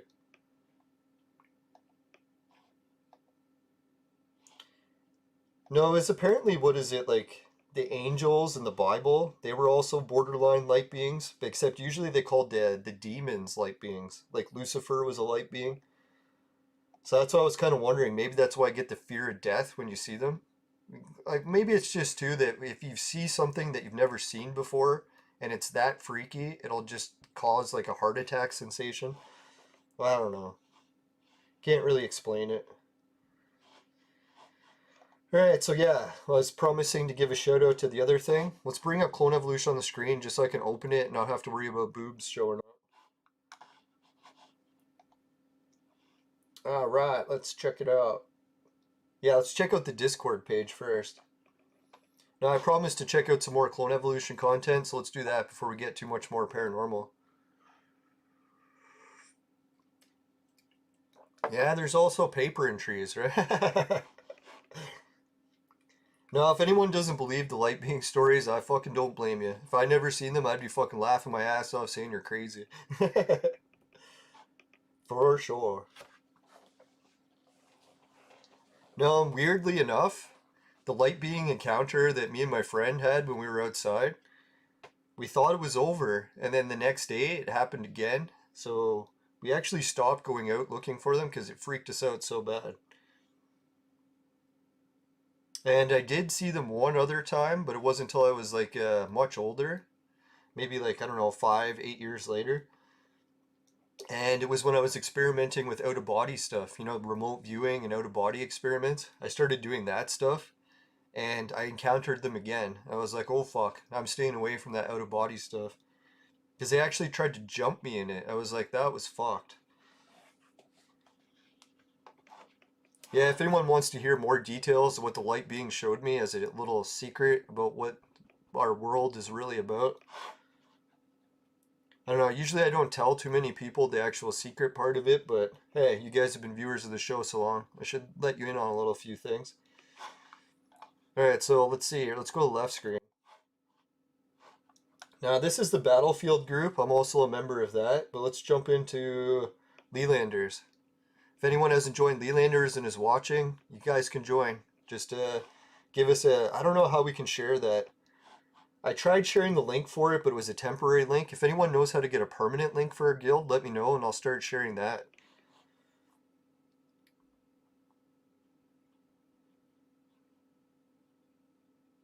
Right, so here's the posts I made about the new heroes. Fuck, I don't know if I can open these. I'll have to go back to the other screen.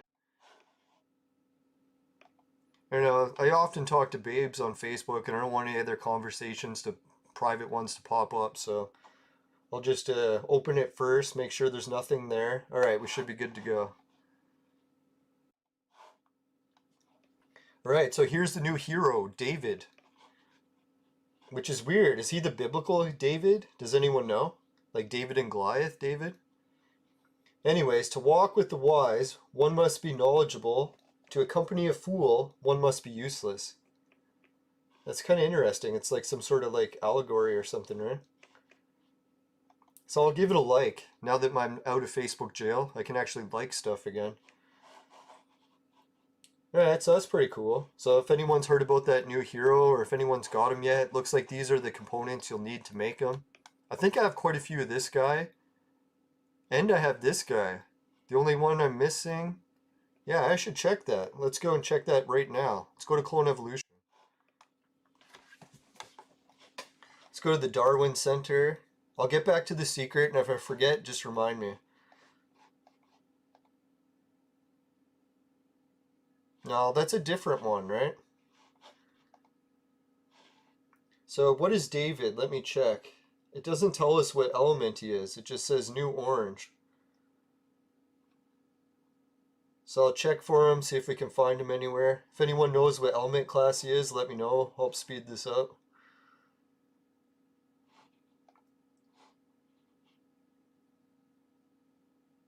Maybe the game's trying to lure Suki back. They're releasing a whole bunch of new heroes.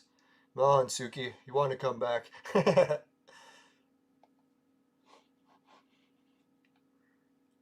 Alright, I don't see David here yet, so maybe he hasn't actually been added to the game. That could be it. Maybe they're just like previewing him, saying, hey, check out this new hero coming out soon. He's not actually out yet. Oh wait, is that him? No. No, I don't see any signs of him yet, so maybe this is just a preview they're showing and he's not actually out yet. That must be what it is. Alright, I'll open the next hero that they advertised. Let's check that one out. Sorry, Facebook's loading. Ah, there it goes. Holy shit. It's a nice hot babe with big boobs. My favorite. So anyways, Red Inanna. Now I will let you feel the wrath of my summer power. And it looks like she requires that wizard guy, the goddess of the moon, and that chick with that. So I think I have both of these two. Or I used to have her. Or I might have boasted used to have both. So yeah, these are some pretty wild new heroes. Hey, what's up, man? How's it going? Yeah, so what does everyone think about these new heroes? Do they look cool or what? I think what I'll do is I'll post them on my regular Facebook page. And yeah, that's where else I'll post them. Alright, let's go back to Clone Evolution.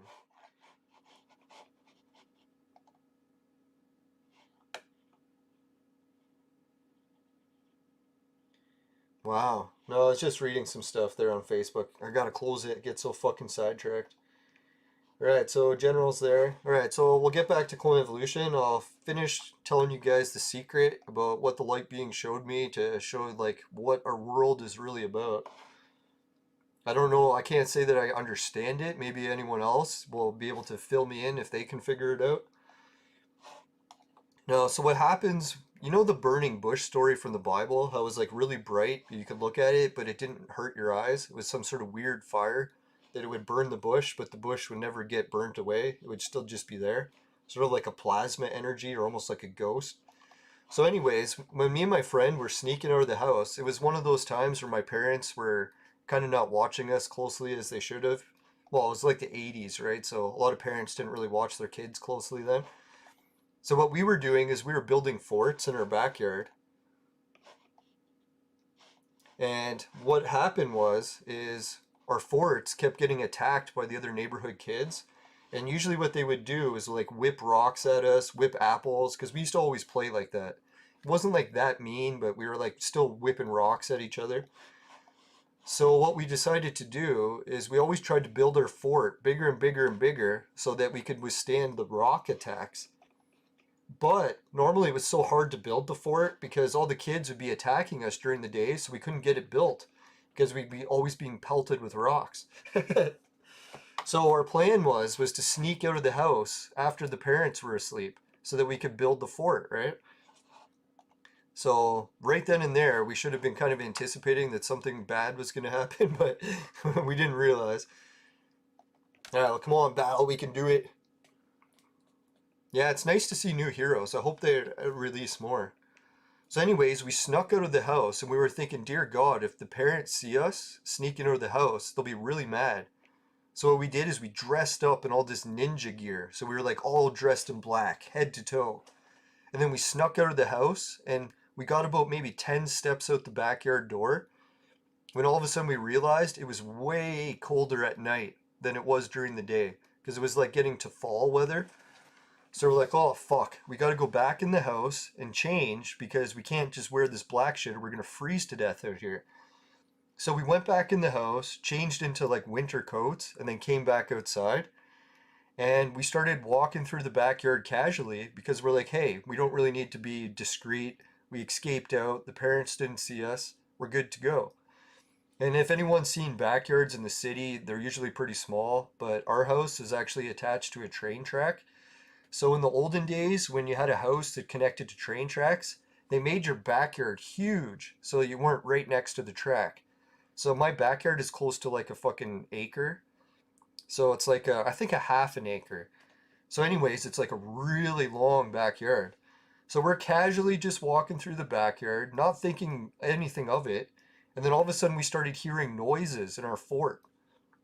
So we're like, what the fuck could possibly be in our fort at like 1 in the morning, right? Because we had to wait till the adults were asleep.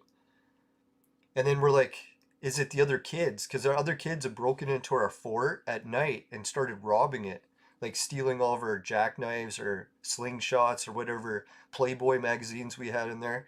They would just steal it all, right? So we're like, oh, fuck, man. It's probably kids fucking stealing our shit again. So in retrospect, this was a horrible idea, what we did. I never even, like, in retrospect, you think of some of the stuff you do when you're a kid. You're like, oh God, that was fucking crazy, right? Like, you should never do that. So anyways, what we did is we had lawn darts. I don't know if anyone played lawn darts in the 80s. It was like a game where you threw darts up in the air, and they had like these metal tips to them, but they were very dull, so that if it ever hit someone, it wouldn't kill them. Being stupid kids, what we did is we took our fucking knife sharpening tools, like the Flintstones, and or not Flintstones, sharpening stones, and we ground the fucking edge of the lawn darts super sharp. So it's like you could actually stab someone and kill someone with it. And we were kids and we were really mad about our fort getting robbed. So what we did is we took the lawn dart and we fucking threw it as high as we could so that it landed right in the fucking fort. And guess what happened? We fucking chucked this dart really high and it landed right in the fucking middle of the fort. And guess what noise we heard?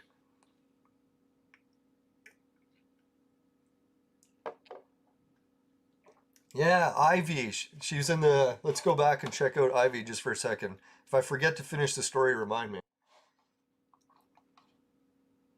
Yeah, so Ivy was putting, no, Suki, please don't leave. See the chest coming. Please, wait some more. Maybe it'll help you change your decision. Now, people, try not to bug Suki too much. She's living in New Zealand, and it's summertime there, right? So if I was encouraging Suki right now, I'd be like, yeah, Suki, go out and enjoy summer. Have a fucking blast. And if you get bored in the winter, please come back.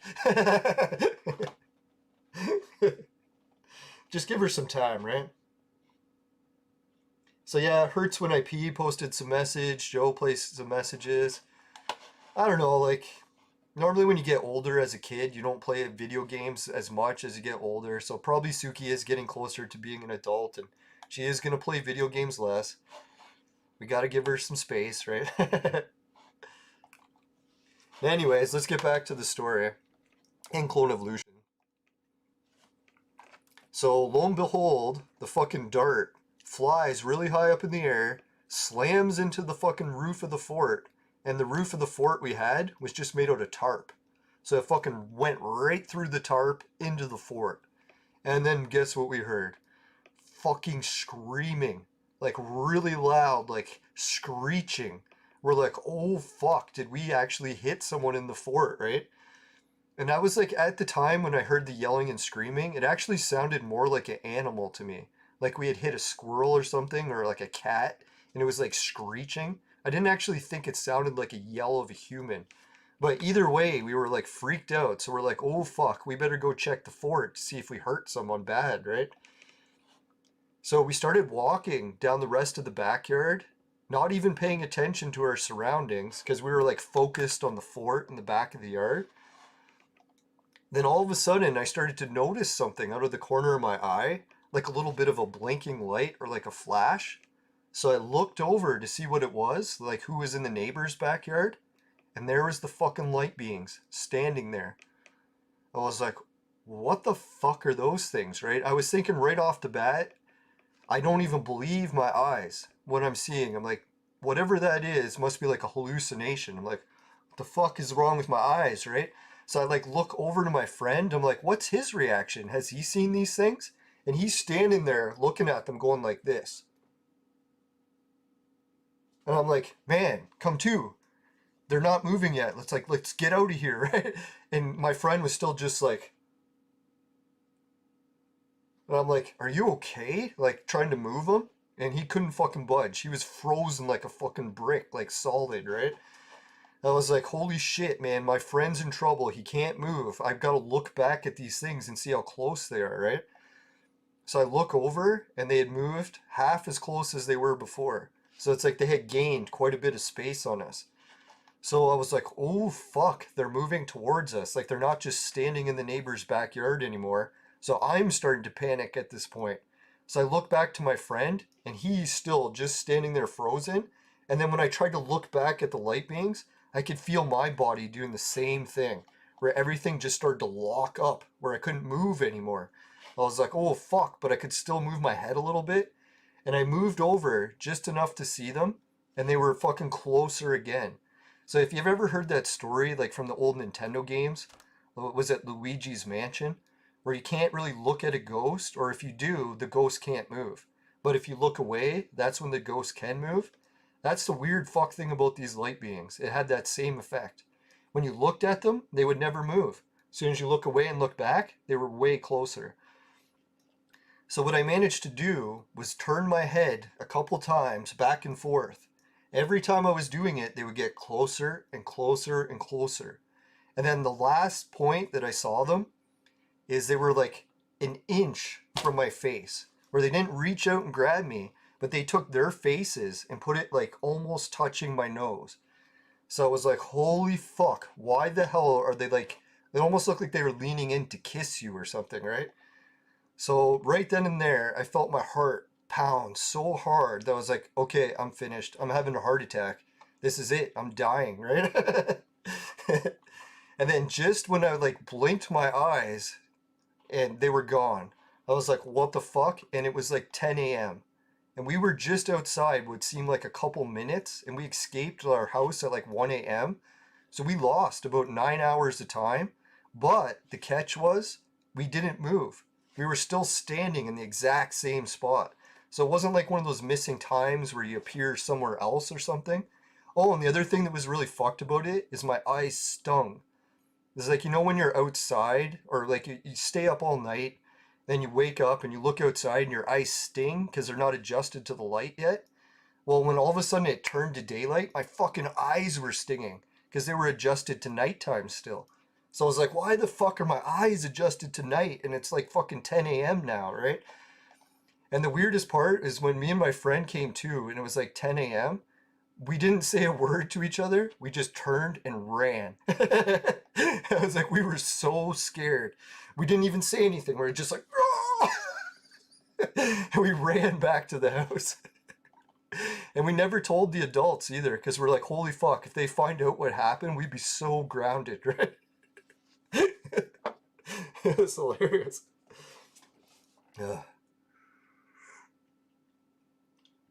Yeah, so I hope that story doesn't freak anyone out, but the weirdest part of the whole story, I won't even finish like the next day part of it. Maybe we'll save that for another episode because we're getting close to 2 hours. But yeah, the other weird thing is we went back the next day to see what had happened in the fort, right? Because we're like, fuck, we ran back to the house and we never went to check what we stabbed with the lawn dart, right?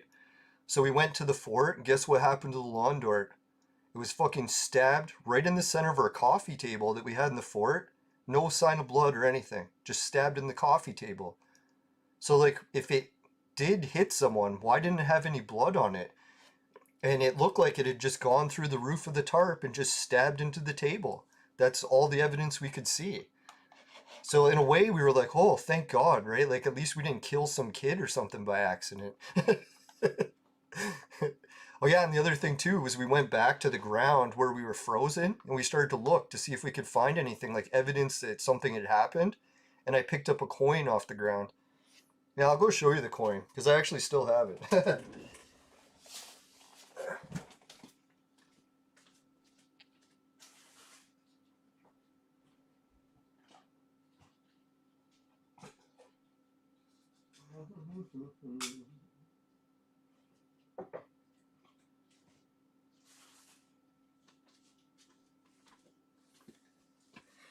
Now what I did is I actually kept the coin because at first when I was a kid, I thought it was a quarter. I was like, oh, there's a quarter on the ground. It was nice of the light beings to leave us that. But I didn't realize that it was a coin that was completely covered in mud. So I didn't really look to see what type of coin because it was the size of a quarter. And as a Canadian kid, like in the 80s, we didn't really have any migrants here at that point. So I had never seen even a Mexican person at that point, let alone actually currency from Mexico. No, I think I shouldn't say that. I did meet one Mexican girl when I was in grade 1, but that was the only person I'd ever met from Mexico. And she did not stay long. She ended up leaving. Alright, so I don't have the coin in here. Fuck. I was thinking it was in this box, but it's a different one.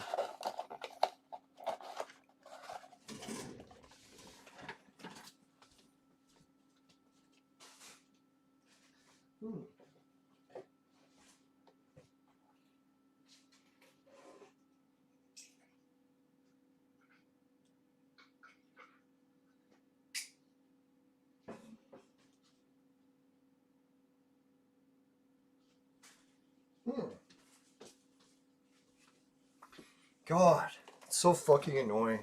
Everywhere that I thought I had left it, it's not there. So I just have to show you guys an image of it. I did save images of it, so it's not that bad. I can just show you the image. I'll look around in my house. I haven't actually looked at the coin in maybe 2 or 3 years, so I'll just fucking look for it and find it next episode. Let's get the battle going while I check and open the image. God, it'd be nice if we could fucking win this battle. We came so close a few times. Excuse me.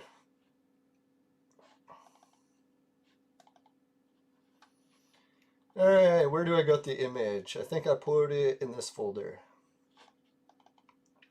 Now, it's better that I show you guys the image anyways, because if I try to show you the coin on this fucking camera, it's not even going to work anyways.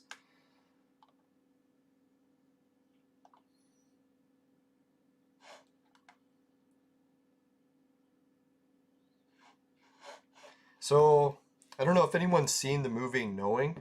That's one of the movies that shows the light beings, and for some reason they got it really accurate, like what they look like, the ones that I saw.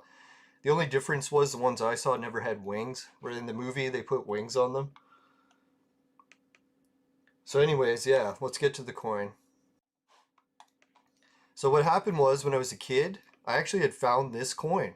And the weirdest part was it had so much mud on it that I thought it was a quarter. And I didn't even realize that it wasn't a quarter until I went to spend it at the store. Because I washed it off, because you can't like just give a store a coin covered in mud, right? So then when I washed it off, it turned out to be Mexican currency. I was like, what the fuck? In 80s in Canada, I had never seen a coin from any other currency. Maybe a States penny was like the most foreign currency I'd ever seen. So I was like, what the fuck? How did a Mexican coin get in my backyard right where the fucking light beings were? So that's when I started researching the ancient images, because like, hey, there's some ancient images on here, even though it's only a coin from the 60s. So I started to look up who these people were on the coin, like what's the symbology. It took me about 30 years to fucking solve it. Now, I ended up talking to a buddy of mine from Argentina, and he helped me identify the guy that was on this coin. I'm pretty sure, could be getting it wrong, might get the names mixed up, but this is like the Montezuma Revenge guy. You know the story about diarrhea, and they call it Montezuma's Revenge? Well, anyways, he was the last Aztec leader, or whatever it was, Aztecs, Mayans, I get those mixed up. And he was the last one, and he got tortured by the conquistadors into trying to tell where this giant gold hoard was, because the Spanish were really into stealing everyone's gold. So this guy, even though he was being tortured, he refused to tell the Spanish where the gold mine was up north. Apparently the Aztecs had a trade route to a fucking gold mine that was really far north, but they wouldn't tell anyone where it was because it was that secret. So the Spanish ended up like, I think they cut his feet off, or they tortured him to the point where they cut his feet off, and he wouldn't tell. And then what was at the point where just before he died, he like put a curse on them. He said one day the fucking Spanish people will get fucking fucked over, and he put a curse on them, right? So I was like, holy shit. But that wasn't really the biggest part of it, too. I was looking at the date to see if I could figure out why they would have gave me a coin from the 60s. The only date that I could come up with 1964 was that was the year the World Trade Center towers were planned. So they announced the World Trade Center buildings in 1964. I don't think that's when they actually started building them. I could be wrong. Or maybe, yeah, they probably announced it, started building it the same year, maybe. So I was like, that kind of seemed a little bit weird, but it's still an arbitrary date. It could be anything for 1964. I'm just like grasping at straws. But then the real thing turned out to be was this fucking bird image in the, what is it, the Mexican coat of arms. I don't know if anyone's heard about what this symbol means.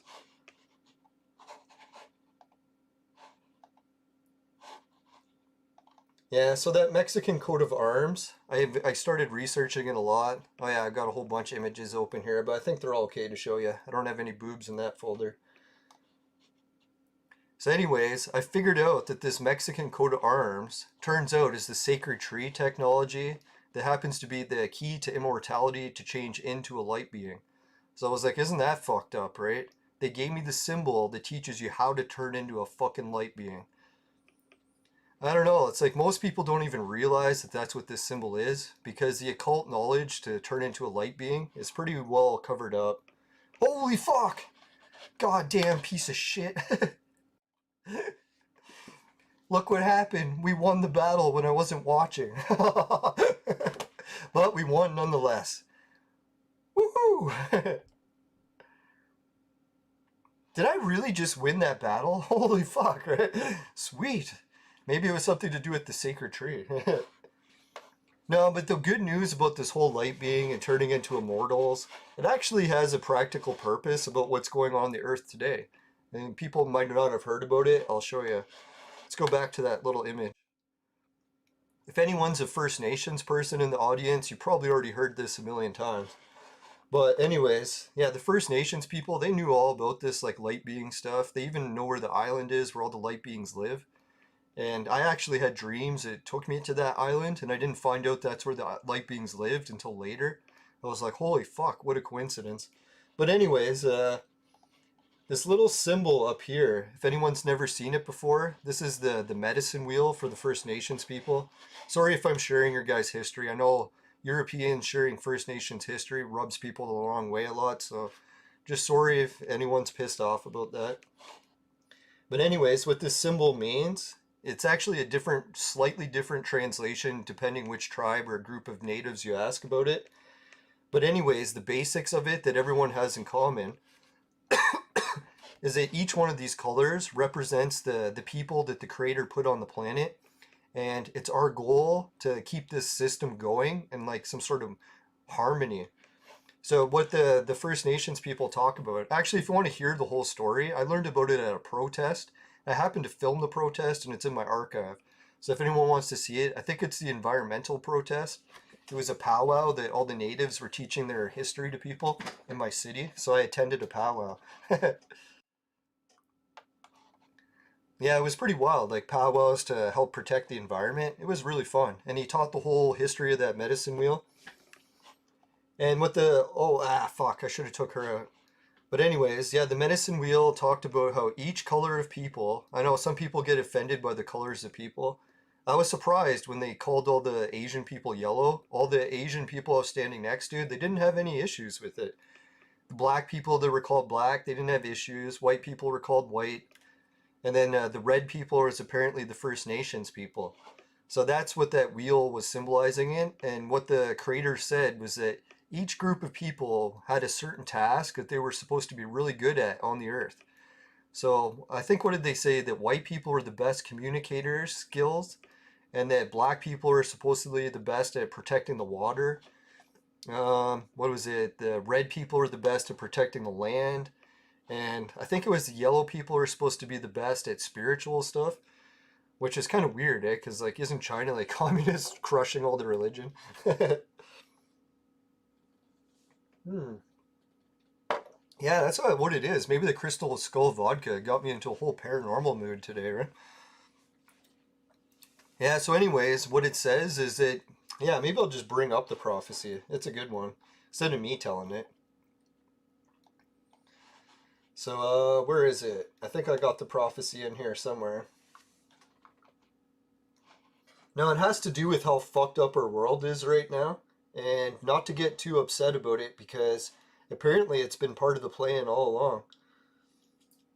Alright, I don't see it in that folder, so I'm gonna have to go check another folder, see if I got it. Yeah, so if anyone's really down in the dumps about the whole world events, I know I'm getting fucking pissed every day. But it's like, man, gotta try to remember, it's part of the plan. Fucking annoying plan. Here's the prophecy. No, the prophecy is by Crazy Horse, so I'll bring it up. So Crazy Horse was really into prophecies, and he said that he sees a time of seven generations when all the colors of humankind will gather under the sacred tree of life, that sacred tree that turns into an immortal light being, and the whole world will be one circle again. So that's what Crazy Horse was saying, that there's going to be a time when everything gets really crazy, but mankind will actually pull it off in the end, and we're all going to work together and accomplish it. So when everyone's thinking, oh, these racial issues are getting out of control, our fucking planet is being destroyed, it's all part of the plan. As fucked as that sounds. Right.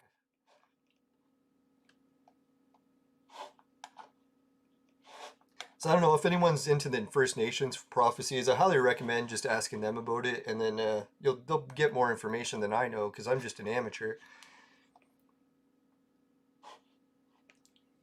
Now I gotta try to remember that. Every time I keep getting pissed off about the lockdowns, I'm like, man, it's part of the plan. It's just gonna take a little while for us to get through this, and everyone's gonna be okay in the end. Well, not everyone, but I guess the Earth will be okay in the end at least.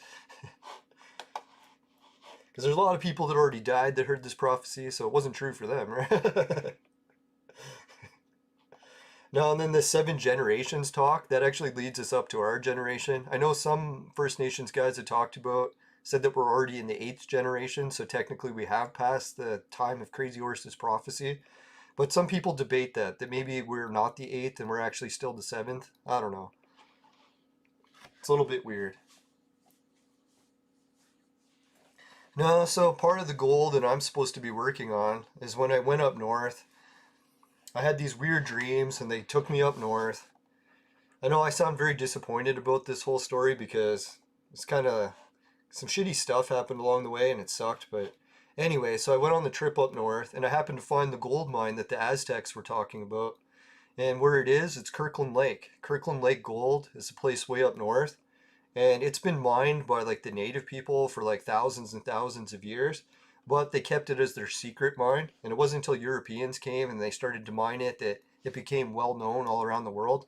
And it's funny because to some degree it's still not well known, even though it's the second best gold in the world. It's better than Africa, better than Alaska. I think the only one that came better was California.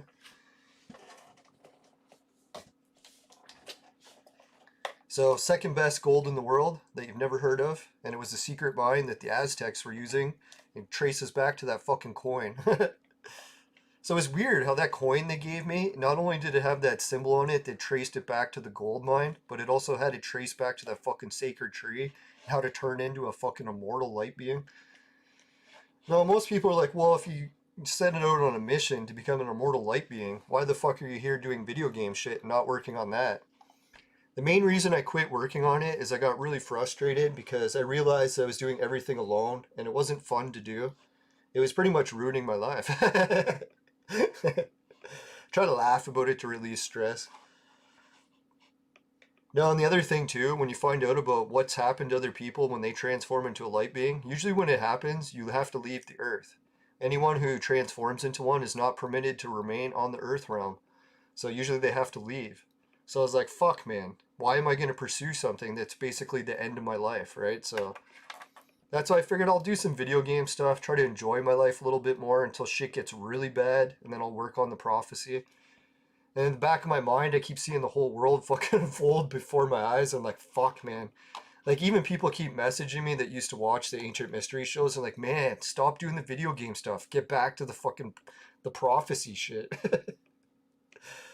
I'm like, well, man, it's not really that fun. I like enjoy life. I don't want to be turning into a fucking immortal light beings. It's a fucking shit show, really. No, who was it that achieved the light being stuff? They talk about a whole bunch of different prophets. Like Muhammad achieved it, Buddha achieved it, Jesus achieved it. So there's like pretty much anyone who was like trying to achieve it in the olden days was actually able to do it. Who knows how? The only clue I was thinking that Jesus' teachers were those Magi guys, and those Magi guys are the ones that had the winged disc symbol, so they knew all about these light beings and how to transform into one. And if they were Jesus' teacher, they probably taught him how to do it, if I had to guess. Or it was just a coincidence. I know a lot of people don't even believe Jesus is real, so to each their own. I've gone through phases of that myself. Probably will again at some point. God, the game is freezing.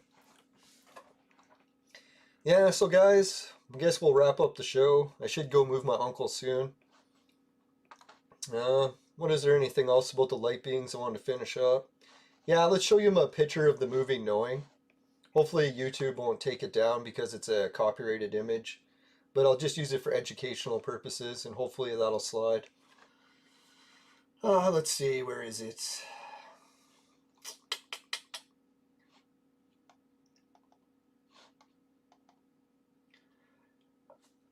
Excuse me. Alright, let's bring up a picture of the light beings. Obviously, when I got jumped by them and stuff, I didn't have time to like pull out a camera. Plus, it was the 80s, so no one had cameras on them all the time then. Let's see, where is it? Did I really have it nowhere in here? Fuck. Oh no, there it is. Yeah, this game doesn't want to seem to keep going. So maybe we'll just get to the mystery stuff and I'll close the game for now and we'll wrap up the show. Yeah, so to wrap up the show, I just summarized everything onto one picture. The Legend of Enoch Titlan, which is kind of weird too. I won't get into that much. And that's me up on a mountain when I was doing the offering table stuff, when I found the fucking gold mine, how it connected to the Aztecs. And then here's the image of the light beings. So if anyone's wondering, I don't know, who was in the chat that was saying they'd seen one before? Was it City T? Did yours look like this at all? Because that's what I was thinking. In the movie Knowing, these guys burst out wings. But when I seen them, they just looked like this. They didn't actually have any wings. And the other thing I noticed that was weird about the movie is they have hands. The one thing I noticed about the light beings when I saw them in real life was they were genderless. There wasn't male or female. They didn't have any sexual organs. So I think that's one disadvantage when you become a light being, is you lose your gender. So that's always kind of wondering, like, the way our society's going to become genderless. It's like we're almost being programmed to accept not having a gender, or not being a specific gender. So anyways, the light beings didn't have any gender, and the other thing they didn't have was fingers. They had hands, but each hand had a thumb and then just a mitten. So it looked like their hands were mittens. So here you can sort of see that they're making fingers. So that's the only thing I would say would be different. Their hands had a thumb and no fingers. Just one giant finger, or like a mitten. And I don't know what that was about, why they wouldn't need sexual organs and why they wouldn't need fingers, but that was the fucked up shit. Oh yeah, and the other thing, when they got really close to my face, I briefly saw the realm where they come from. They like showed me what their world looks like. And then their world is exactly the same as the Earth, except there's no colors. Everything's in grayscale. And I can't remember what else was different about it. The grayscale, I think that was about it. Oh yeah, and there was light beings everywhere. It's like, you know how when you look around and there's like a lot of people around and you're thinking, oh, some points I'm alone. When I seen how many light beings are on the Earth, there was like maybe 1,000 for every square mile. So they were just packed on the Earth. So that's one of the ancient legends that talks about it. The immortals got really mad because their realm was getting too full. So they actually stopped people from being able to turn into light beings because they're like, fuck it, guys. We can't have any more immortals in here. There's just too many. They're packed like shoulder to shoulder. So I was like, holy fuck, man. No wonder the space is an issue for them and they don't want a whole bunch of people becoming immortal. Which sounds so fucked up, right? Like, if they live in a realm of immortality, why can't they just start colonizing other planets or something? Why do they all have to stay on the Earth and be all crowded together? Doesn't make any sense. But if anyone can figure that out, please give me your ideas.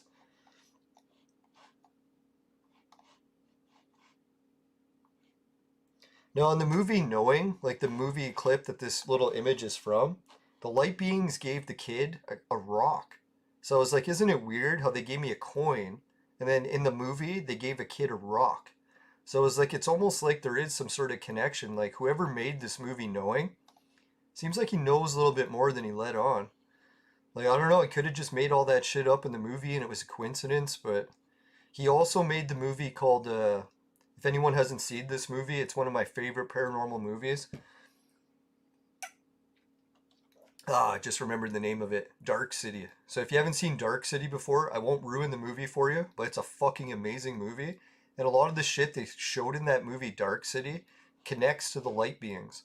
And it's the same director that made both. I don't know if it's the same writer, but anyways, so it's the same guy making the movies that made both. This movie about knowing and the light beings and Dark City.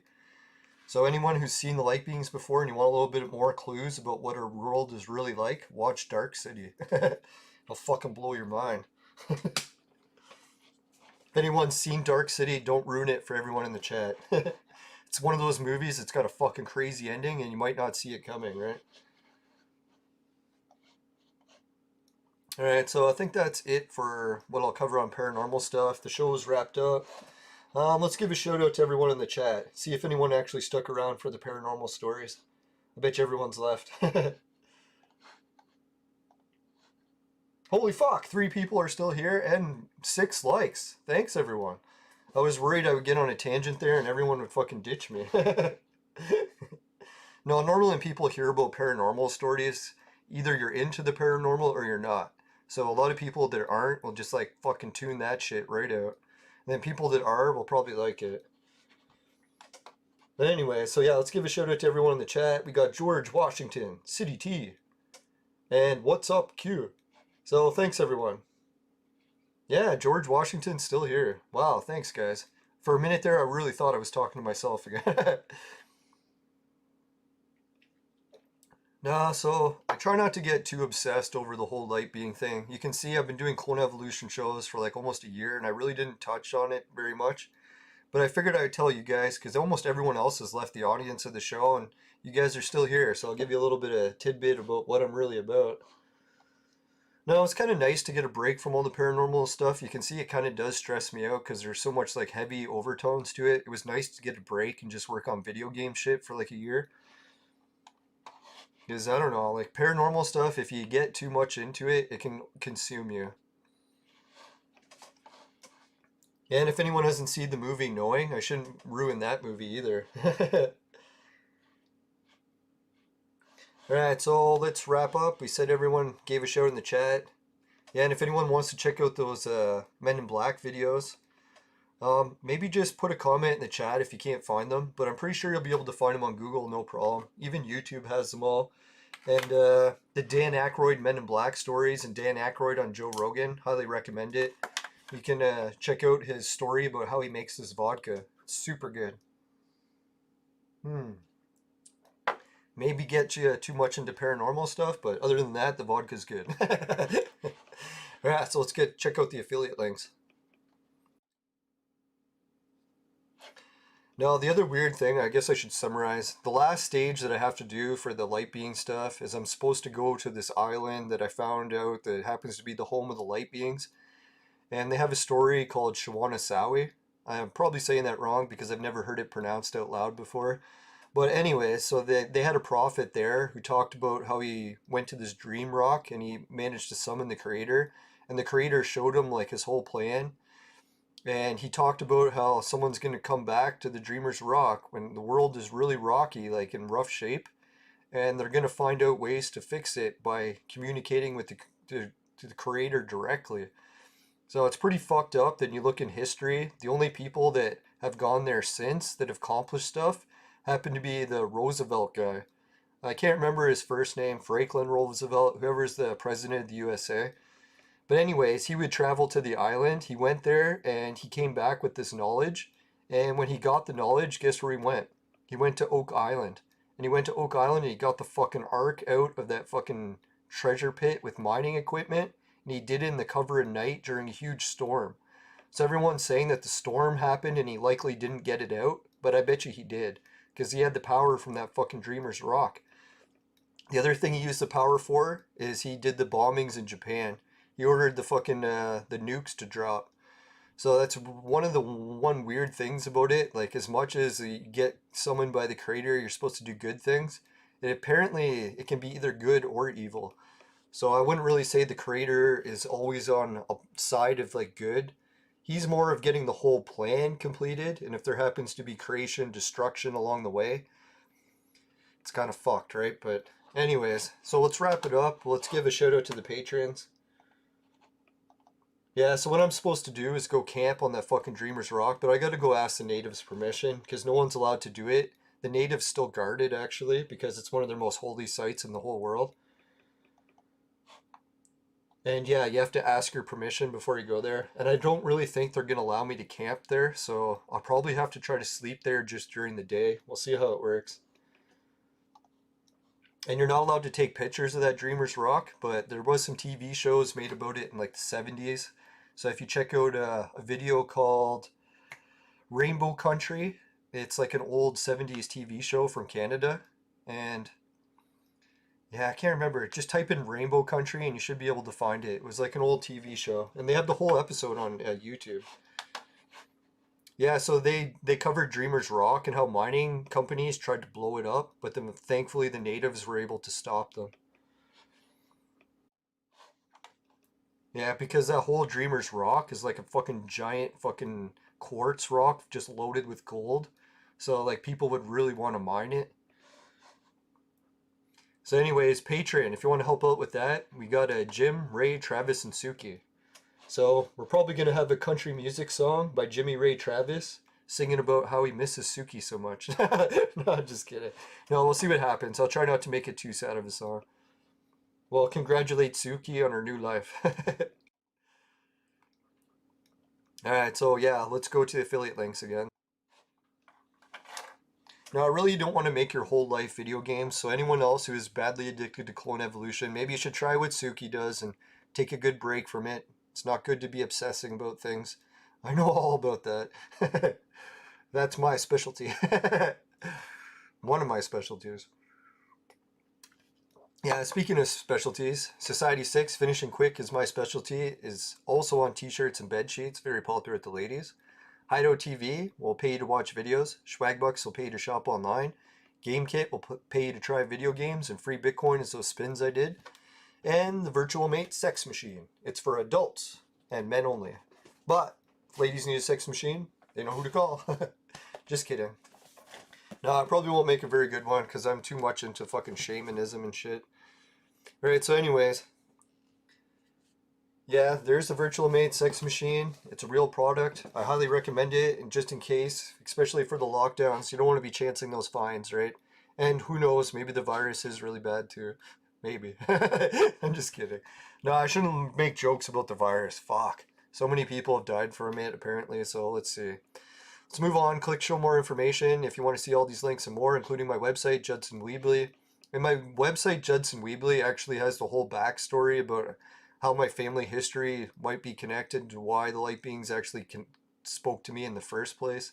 Shouldn't say spoke to me. They fucking gave me a coin. That was one thing people often ask me. Did the light beings actually talk? I would say they don't have mouths. From what I could tell, their face just basically had faint images of eyes. And I wouldn't even say they have mouths. Maybe like a faint nose, but not really. And yeah, they don't speak, or as far as I know, they've never spoke to me. They just gave us the coin, and technically they never even gave me the coin. It was just on the ground where we were. And the weird thing about my backyard, well, I should clarify, is I rake and rake and rake my backyard every year when I'm a kid for my whole life, and we never found any coins. So it was pretty obvious that that coin wasn't just like there the whole time and we never noticed it. And how the fuck did it get to Canada from Mexico? That's another question. But anyways, yeah, let's finish this up before I rant and rave anymore. If anyone's got questions in the chat and they want to ask me about it, I don't mind. Normally I took a long break from the paranormal, but I'm starting to get back into it now. I figured the way the world's going, I probably shouldn't wait too much longer. Not to saying that I'm actually going to accomplish my mission. If anything, I bet you it's all just bullshit. Let's hope. I don't know. The idea of losing my gender and becoming a light being doesn't really appeal to me at all. I'd actually rather die, but we'll see. Anyways, so let's wrap up the show. Not to say that I'd rather die, but I'm just saying like die naturally, like become old and then die. Becoming immortal would be kind of fucked, right? Like I don't think too many people that became immortal actually enjoyed it. Most of the times immortals always envy the regular mortals because they're like, hey, you guys can die. Makes your life that much more exciting. So anyways, let's wrap it up. We got those affiliate links. Shout out to the viewers. Let's do the fire screen. Right, if you happen to get any of Dan Aykroyd's vodka in your vaporizer and it breaks it, or it tastes like shit, give the show a dislike. Thumbs down. But if it doesn't happen, you didn't mind the paranormal stories and you liked it mixed with Clone Evolution, and you just liked the video in general, just give the show a like and or thumbs up. And I'll try not to go too paranormal. I'm going to start a whole new paranormal channel or video series soon, so I won't mix it all the time. We'll switch it up with some more Bitcoin and video game stuff, because I know a lot of people hate paranormal. Right, so take care everyone. Bye for now. See you later. Later.